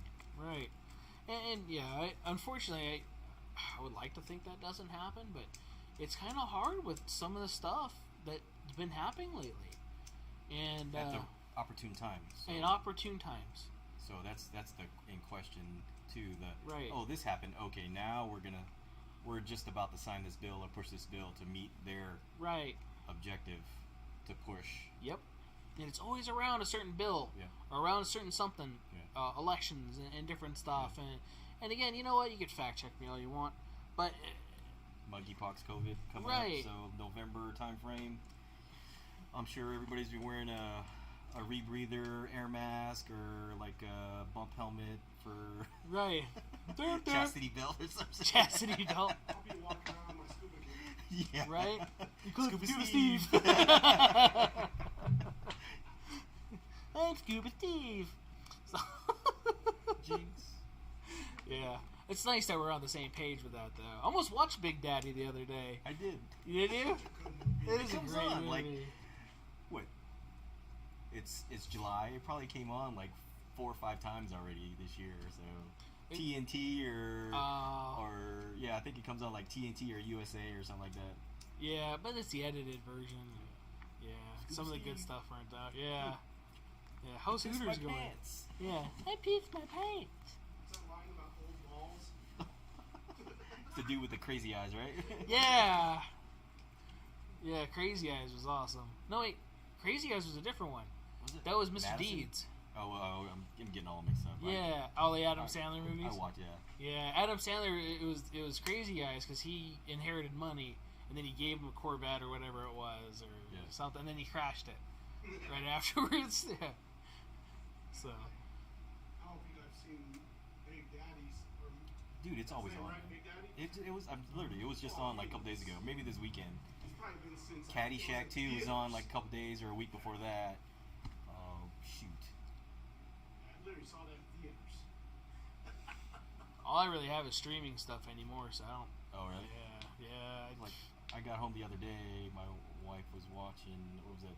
Because you said something about put baby in the corner. Yeah, all that stuff. She was Dirty watching, Dancing. Yeah, she was watching Dirty Dancing. Yeah. I'm like, what the hell? This is Dirty Dancing. Yeah. And I just got done watching Red Dawn, the old one, 84 version or 86 version. Nice, Swayze.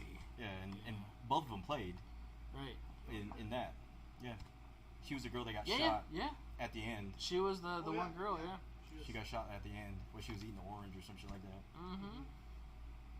And Yeah. Still Yeah, good. she had a lot of plastic surgery. Oh yeah, her nose, right? After, all that stuff. I thought she looked good anyways. Yeah, she looked okay, yeah. She was in Ferris Bueller's Day Off. Yep. She was the sister. Yeah. Yeah. Yeah. Yeah. I grew up in the 80s, man. Yeah. I'm I a watched all kid. those movies. She was also in Breakfast Club, right? No, she was in Breakfast That Club. was Ali Sheedy. Yeah. Dating myself. Right? Yeah, there was the redhead. Emilio Estevez. Yeah. Was it Judd? What was it? Something Judd. Wrong movie. The rocker. Yeah. I don't remember his name, though. Judd Nelson. Jed Nelson? Emilio Estevez. Ali Sheedy. The other guy that plays Johnny B. Good, the redhead. Yeah. He was in a lot of movies, too. God. I'm dating myself. Yeah, I do that all the time, though. Oh, my goodness. Especially in class. Half my students, I mean, they weren't even fucking born by 9/11. You know? Are you serious? Dude, it's bad. Oh, yeah, you're right. Yeah. That's 21 years I ago. was barely 8 months, 10 months when that happened. Holy Yeah. shit. See, and that's the thing. I'll talk about stuff like that, too, out of nowhere, and everybody would look at me funny, like, what the hell are you talking about? I was in 8th grade. What version of Star Wars do they know? Right. They only know episodes 1, 2, and 3. Like, I know them as 1, 2, and 3, but from 4, 5, 6. Yeah. The real trilogy. Yeah. What's your favorite movie, though? Which one? Star Wars movie. You know yours? What is it? It's that one with the Asians and the guns. The one with the Asians and the guns? What the Name of fuck? it? I forget the name. It's the one where the base gets blown up. All bases get blown up. Right. Oh, okay. It's like a planet base. Wait, all of these. The Death Star? No. You talking about Rogue One? It's, I think it's the- Rogue One. Rogue One? That's Yeah. the one. Yeah. Nobody your likes that favorite one? movie. No one likes Rogue One. Nobody likes that movie. That movie's That's ass. shit. The best part of that movie was the end Solo when Darth was better Vader than killed that. her. No, I'm just kidding. Yeah. That was the best scene. Yeah. That was Everybody good. dies in Recent Rogue One. trilogy was horrible too. Yeah.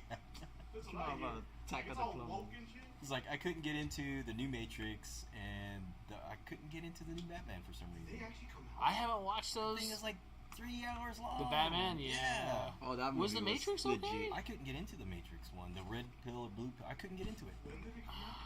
The Matrix? That was a year ago. The Beginning- Batman one was yeah, about a year serious? ago. Yeah. Well, I'll tell And you the what. Batman is on. It should be on Netflix or what's that? Prime. Is it? Oh, no shit. What? Yeah, the Matrix. It's on Prime. Is Yeah. it HBO Max, I already? think. HBO Max or Batman, probably. They have HBO DC Max, stuff Batman there. for sure. Oh, really? Yeah, Let me see. probably. I have to go check Because it they have a out. lot of DC stuff there. Yeah. Yeah. No. Yeah. No, I just see a truck that just parked. Oh. Lights flash. She'll probably come to the door. I don't see a shadow moving over here yet. But it'd be one of those things, why aren't you open? So, have you gotten that yet in the morning? Somebody came in. Yeah. Knocking on the door and all that stuff, and I'm like, "Is that Lenny? Who is that?" I'm like, "Oh, it's Lenny. We'll just let you in." It's like 5-10 minutes. He's like, Yeah. it's Lenny." It's usually not that, especially if it's Lenny. Unless he's watching, then no, don't open it for Lenny. But, No, it's yeah, only I if he's opened it. watching. I was like, "Oh, it's Lenny." Right. He's like, "Yeah, I'm supposed to do a private party transfer." Hey, Lenny, if you're listening, Mm-hmm. If he's watching, you gotta giving a ask shout out for SRT. Everybody, check out the SRT if you guys need your CCW. Right. him, right? Right. Lenny's awesome. He was here earlier. I just scheduled my class. Or yesterday. Did you? Yeah, yesterday. Yeah. He was supposed to. He called me. He's like, "Hey, you signed for a package this morning or yesterday?" I'm like, "Yeah, I signed the last 2 packages or whatever that came through." He's like, "Okay, we'll be there in half an hour." And I had left at like 2:30, and when I was at home, I called to schedule an appointment with SRT to do my CCW, and I talked to Melissa. She was, she's like, "Oh, we just missed you. I was at Control Pair." I'm like, "Yeah, I work there, and I just want to call and see if I could schedule the CCW for August and all that stuff." Yeah. Because I missed the July 9th one. She's like, "I was just over there." Like, I probably met her before. Melissa. Yeah. I've probably seen her before. I just didn't recognize the voice. Or put a, have a like picture the of her right face. hand of Lenny. Yeah. She's Right. always there, pretty much. Yeah, she was cool. She said she was cool on the phone. Oh yeah, She she's said, awesome. you just came out there. You Right. just left. He keeps on going in and out of his truck. I don't know what's going on over there. It's like the lights are coming on, they're unlocking. He just got here, so maybe he was pre-gaming. I don't know. I We'll guess see. he should. It's Yeah. 103 degrees out. Still? What would you drink right now? Yeah, my watch says it's 108 101. outside. Are you serious? 100 Yeah, what? 108. I got a watch like you You and got me Chris. fucked I won't wear it up. because you guys had it. All three. They would have been. I'm like, Yeah. no, I ain't doing it. Just wear it. It doesn't matter. I told you about the boots, man. It don't matter. Your computer says 109. 109? Okay, sorry. Garmin. It's off by, This is mine say. X amount of whatever. Mine says 100. What else? Mine says 107. Mine says 103. That's Galaxy. That's off. It's the, fucking hot. Yeah. Let's just go That's with all that. it is. Yeah, let's go with that. It's hot outside. Speaking of that, though,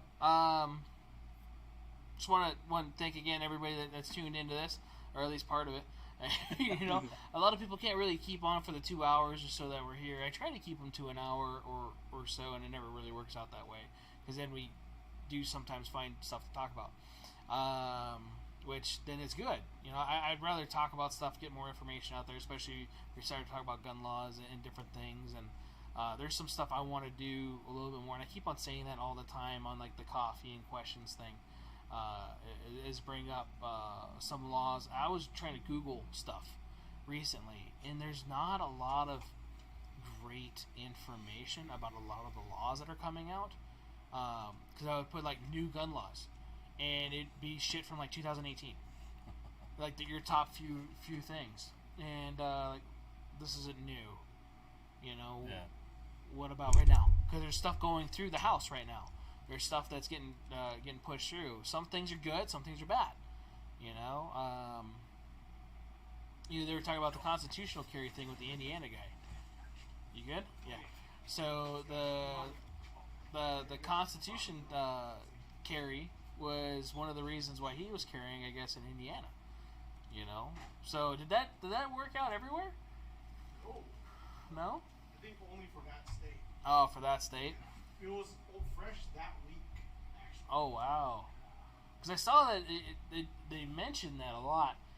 It's a new law that just came out, the constitutional carry, something, and I know that's been a law in place for a while, and or looking at getting in place for a while. And then when they said that, I'm like, oh shit! Did we get that? No, I think it's because of that ruling, about what was it that went through the Ninth Circuit or the Supreme Court. Yeah. Overturned New Jersey's and California's law, Okay. or technically New York's law, and then because of precedent, it applied to the other places that were going against it. Right. Yeah. So Okay. That's why places like California is turning. Some places have become like they're trying to make them like shall issue instead of may issue Okay. on CC, I guess. But there's a lot of barriers still up. Yeah. Okay. But yeah, I know that stuff was trying to get through. We're not going through. Yeah, you're good. They got you going and coming. Oh, really? Yeah. I don't know if it's laggy or not, but Well, it'd be great. Yeah. My bald, I think I know. shiny head. right.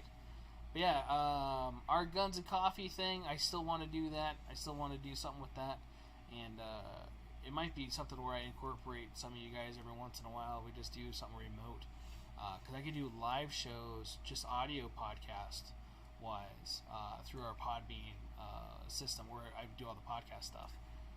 What if? Mm-hmm. Oh, you live shows if we go to the range or something like So live, I could do that too. I could do so remote. that? So Do Wi-Fi. We have like somebody in a vehicle have Wi-Fi. You can bounce that off of. yeah. Well, I have the Verizon tower thing okay, I could okay. take that we got for gun shows that, Okay. that we don't go to anymore. And right, I'm not trying to be like bitter or anything like that. It's just the gun shows, especially within the last few months, have not been awesome. And for us or for even the consumer side of it. A lot of red tape, or just to be a part of the show, or Not so much that it's getting equipment. tied. Yeah. So like you can't get certain firearms. You can't get certain things that people are required. Like you go to a gun show for. You know, like, hey, I'm coming here for a Glock 19. Well, everybody's been sold out for like the last 4 months. You know, can't find. I was looking for one. Right. Like the last couple of weeks, and there's like nothing out there. No. Really. Even on our stuff, even online. I mean, like, unless you're gonna buy one off Palmetto State, a knockoff, the dagger or whatever. It's like a knockoff 19. Yeah. So. Or the Rock Island one. Yeah. The P80s. Yeah, or the P80s. Yeah, the P80s. Yeah. So I was actually thinking about selling my Glock 19 and then getting a Shadow Systems MRD. So, because that's what I concealed at 19. But I want to get the Shadow Systems because I think it's a lot nicer of a firearm. Sorry, Glock, you don't pay me anything. They don't either. But at the same time, like, What do you have on the Glock? just Just Glock bare? night sights. They have the Glock backplate. I did a Ghost trigger set on it. I think it's been polished. So Don't sell it to Greg. Don't sell it to Greg. Shoots good. Yeah. Shoots good. Need to get cleaned. But it fits all my the Shadow Systems fit all my 19 holsters and all my other stuff. You can sell it to me. All right. Not So- if I buy it first. You already have a 19, or you have a 17, don't you? No, you got a 19 Gen 5, Yeah, you have a and a 19. 17 holster. I got something you don't have. I got 2 guns that you don't have. What? One everybody had to look up on the internet and say, "What the hell is that shit?" What do Right. you have? The Glock 24 C. See. We had one of those. No, you have a Glock. We've Am I never tripping? had one of No. those. What is that? I remember seeing a C on a. That's It a can 22. shoot a 6. Oh, It's a 40 22 C? caliber. Yeah. Alright, my bad. 24. Yeah. Oh, that's the long. It's a slide. long slide, 6.02 inches. Yeah, so Yeah. that's like I'll that's 17. pistol How whip wide somebody. 34? It's something like that. It's huge. It's long. It I'll bring is. it in. I'll bring it in, you guys. I should have You brought have it in to. today because you guys Should've. are asking. Yeah. I So think it's the same belt length. It's Right. not one of my favorite guns. It was because it's fun to shoot, but you know I forgot to bring my it's still my cool go-to. though. Yeah. go-to gun today. So yeah, Manny slacked on bringing the gun to talk about today. It's multi-purpose. Right. Well, you're gonna bring your scout rifle, right? Yeah. So that was gonna be cool. With Archangel, and I got just a regular optics on it. Okay. And all that stuff. There's a guy Scope. bringing. I don't know if he brought Yeah, it in scope. yet or not. Blasco or Mike? Oh, He brought in a 6.5 Grendel today. No, that was Wolfie. Oh yeah. But yeah, he's supposed to be bringing in a Remington 700 with an Archangel kit, Vortex optic, and like 900 rounds of 308. Oh, Mike Blasco. Yeah. Oh, okay. He was in here yesterday. Okay, yeah, because he's gonna sell Greg. I don't know if I should say this so we don't have anybody knocking at their doors, but they were talking about buying something. So yeah, and obviously it'd be all legit and He stuff. picked up too, his but- shotgun yesterday. Yeah, the 930. Yeah. Yeah. The Mossberg. Yeah, the tactical 930. Yeah. Yeah, because he lost all his other ones, so he needed something for home. So he doesn't have anything else, just one shotgun. So if anybody's asking, It's like gas operated. That's all I know. Gas piston. it is. It is. Less Mhm. pain or thump on the Right. besides the inertial one, like the Stoger that we had. Yeah, the Stoger one. Yeah, the Stoger one came down in price too. Again, Yeah. 525 or did it below 525? I think he was gonna bring it down more, Oh. and then I'm like, well, it's a good gun. It should go for that. I don't want anybody to get lowballed, especially if it's something. But I also don't want to rip people off either. Yeah. So I think it's a fair price for what it is. And he was talking about bringing it down. So if somebody actually makes a good offer on it, but that goes with a lot of the consignment guns too. So it makes a fair offer most of the time, as long as it's fair, and you're not like, yeah, I'll give $200 for this gun. It has $1,800 on the tag or something like that. No way. You're But like, I've had those before. Really? Like, yeah, call them. All right, and then go in the back and kind of like I remember that guy with the brand. didn't pick up. I'll leave a voicemail, sort Yeah. of thing. And yeah, I'm not gonna. I can't call somebody like yeah, that. because there's certain individuals that consign or do a lot of sales through here that they're not going to say, like, no, hell no. No, Yeah, yeah, I've learned that in the last week and a half. right. Right. Yeah, you've been meeting a lot of our regulars. Yeah. So it's good. Bunch of characters. I like them. Yeah. They're funny. It's good. And this is why we do this. Yeah. So, Learn a lot too, and we're like, wow, you have this? I'm like, really? Oh, yeah. Yep. Yeah. We should have Mr. Lee on this. Mr. Lee? Leighton Lee? Oh, Leighton, he is awesome. Yeah. He has like the most pristine collection of cool shit. He has only 2 CZs, Jonas. Okay? No, he has like. He has 2 CZs. Are you sure it's only 2? He only has 2. Oh, He no. lost the Yeah. rest. He had to sell everything else just because, Oh, did you guys see that video? Was it the sheriff went over to somebody's house? I forgot what state it was in. Maryland. Was it Maryland? They're like knocking on the ATF guys. was. Yeah. Was it ATF? Was that the I video thought it you was the sent me sheriff. the other day? They were trying to Yeah. see because he bought a couple guns. Yeah. And They want to see if he was doing straw purchases and Yeah. stuff, and which is a real thing. A lot of people don't realize that. Right, you get flagged if you buy X amount of guns in a certain time period. yeah, And For real? yeah, 2 or more, I think. That yeah, sounds racist. right. But that's the thing too. There's some people that will buy from different stores or like get transfers and different Yeah. stuff and in different places. So yeah, their name will come up in different things, and you'll probably get visited. And it's usually a nice visit. It's like, hey, we just want to make sure this is you. do you still have it or is it gone? Right. What's the serial number? I need to see. Right, and it's again a friendly visit until you make it not a friendly visit. I don't think, but luckily I never had one of those. Never wanted to really provoke to have one of those Yeah. though too, And I always try to work with those guys as much as possible because they're still good out there, and there's bad in everything. So I have a buddy that I used to work with in South Carolina. He got out, became a cop, and then started working for the ATF out there in Illinois. Yeah, So, of all places, Chicago. right. He was from Chicago, ended up being a cop, and then went to work for the ATF and all that stuff. So, haven't heard from him in a while. Oh, I thought you were showing He's on my me this Facebook, but question. I haven't heard from him in a while. So, Yeah. he's still out there. No, that's good. I had a call from a Chicago guy not that long ago, Yeah. looking to see about some stuff. Like, you're where? Chicago? I'm in Las Vegas, right? Nevada? We fielded a couple phone calls today, me and Jonas and Greg, about somebody, transferring a gun to somebody in California Right. and all that stuff. California is like stickler on Right. what they have, like the fin in the back and what type of gun is it California compliant and all that, and their list is long, and if it's not on the LE list for Right. them, like the 18, you can't buy the P320 M18 or the M17, No. and It has to be purchased by law enforcement. yeah, over there. Yeah.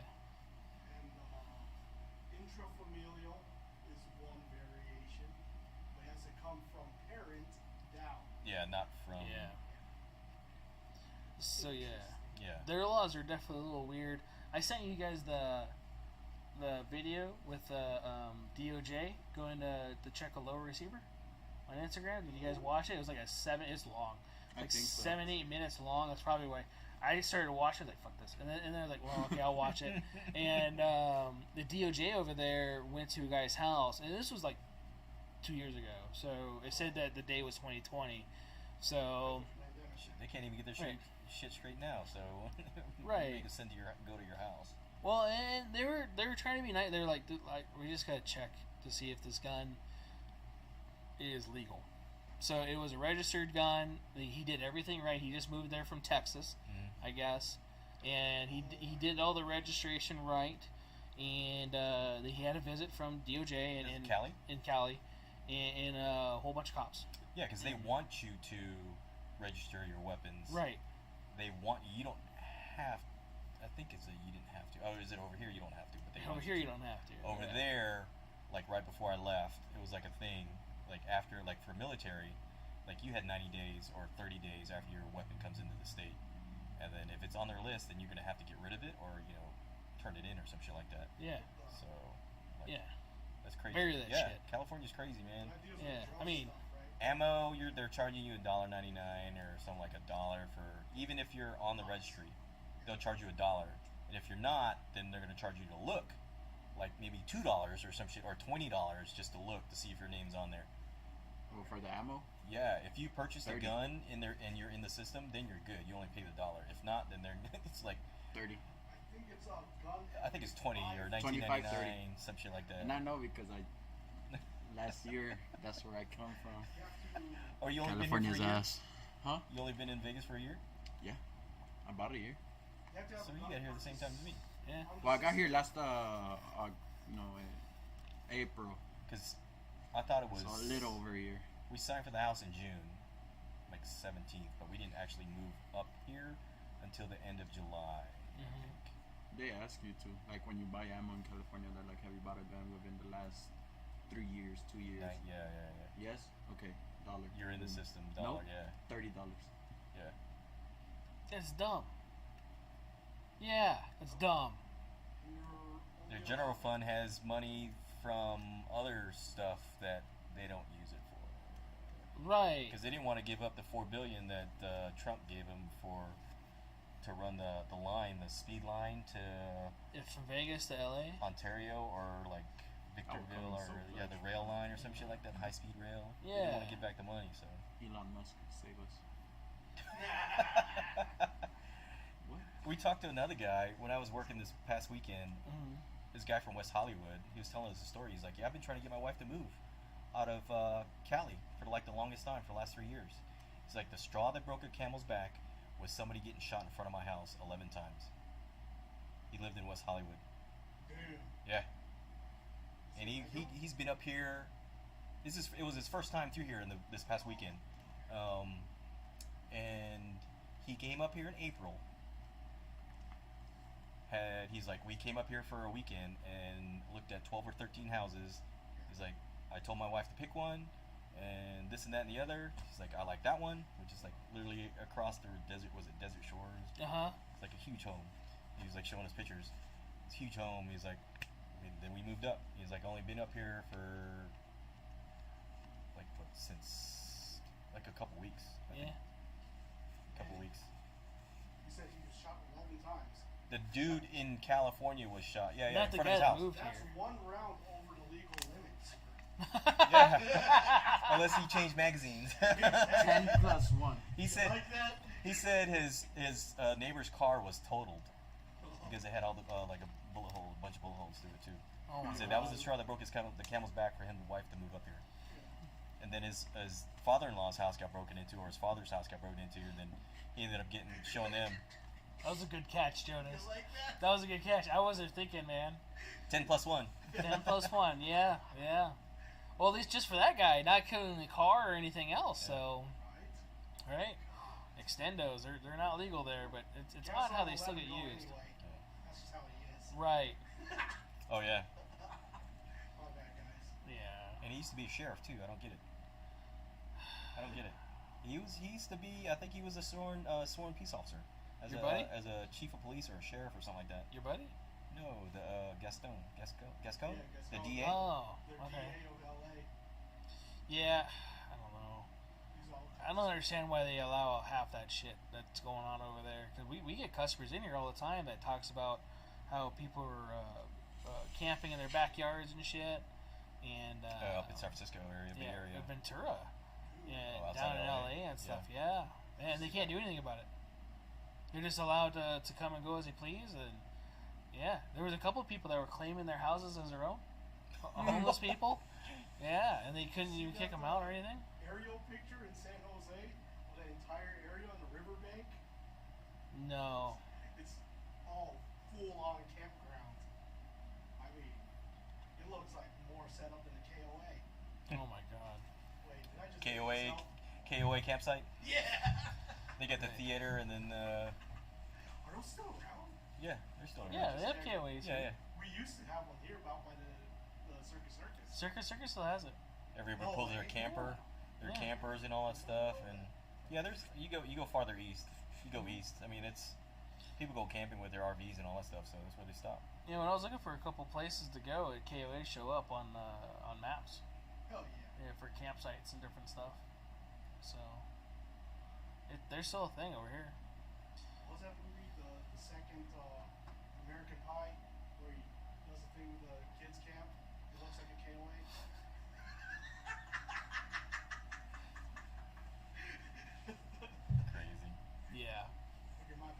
You're good. It's You're a good good. movie, though. Right. Great movie. So, Talk about shipwreck. yes. And what's the dude's mom? Stifler's mom. Stifler's mom and the tantric. Can I say that? Tantric. Yeah. Oh my God. The movies that were Tantrum, allowed tantrum. back then, and they're not. Did you watch any of those? The American Pies? I watched the American Pie reunion. God, Oh. that's the third one. Yeah. You need to watch 1 and 2. Yeah. I think that's the first one I watched reunion. Nadia. Like apple Nadia. pie. Feels like apple pie, right? Feels like warm apple pie. What are you doing? No, apple pie was destroyed. What do you think they do in band camp? Right. Now, Jim. I can't. Oh my goodness. Yeah, you can't. I can't really remember his name. Blink 182 was in that movie too. Yeah, I probably have it in VHS in a box in the garage. Holy crap. Yeah. That's not good. What do they play on there? Oh no, I'm thinking about the college one or something like that. Stacy's mom. They kept playing the Stacy's mom's got something going on or some shit like that. That's what's playing in my head right now. I was like, dude's trying to go to his girlfriend's college or some shit like that. Road Trip? Yeah. Road Trip. Yeah. That's the first movie I went to theaters uncarded. Road Trip. Holy shit. Road Trip. That was a good Dude, movie. did you kill a cheetah? Yeah, that's right. His underwear, he was so proud of it. Like, oh yeah. DJ Qualls, man. Right. Yeah. Yeah, that guy was funny. But, yeah, shit, it's been 2 hours and 15 minutes. Holy crap. We're starting to get, I think, a little loopy. We're starting to quote movies from 20, 25 years ago. Yeah. Movies. You're right. Wholesome. Great movies. Great movies. Definitely part of American heritage. Non-woke. Huh? Non-woke. Yes. Yeah, way before any of this shit. Oh my God. Donuts. Right? Yes. So, thanks again for tuning in to us live here on YouTube. Thank you again, Manny, for being here. Yes, sir. Welcome. For those of you that have been trying to watch a live stream, and I think it's been kicking me on and off, I think I've been staring at the same picture of myself on my phone for a while. And, yeah, that keeps on blanking out or not. So the recorded version should be up, hopefully either tomorrow morning or whatever, along with the audio version. I do take those, try to clean them up as best as possible, and put those out there. The odd part is the lives usually get more views than the recorded versions, even though the lives tend to be a little bit more screwed up. So, oh, you're looking to see if it's there? Yeah. So, all our links to find us or should be on the screen right about now. It may not be because of the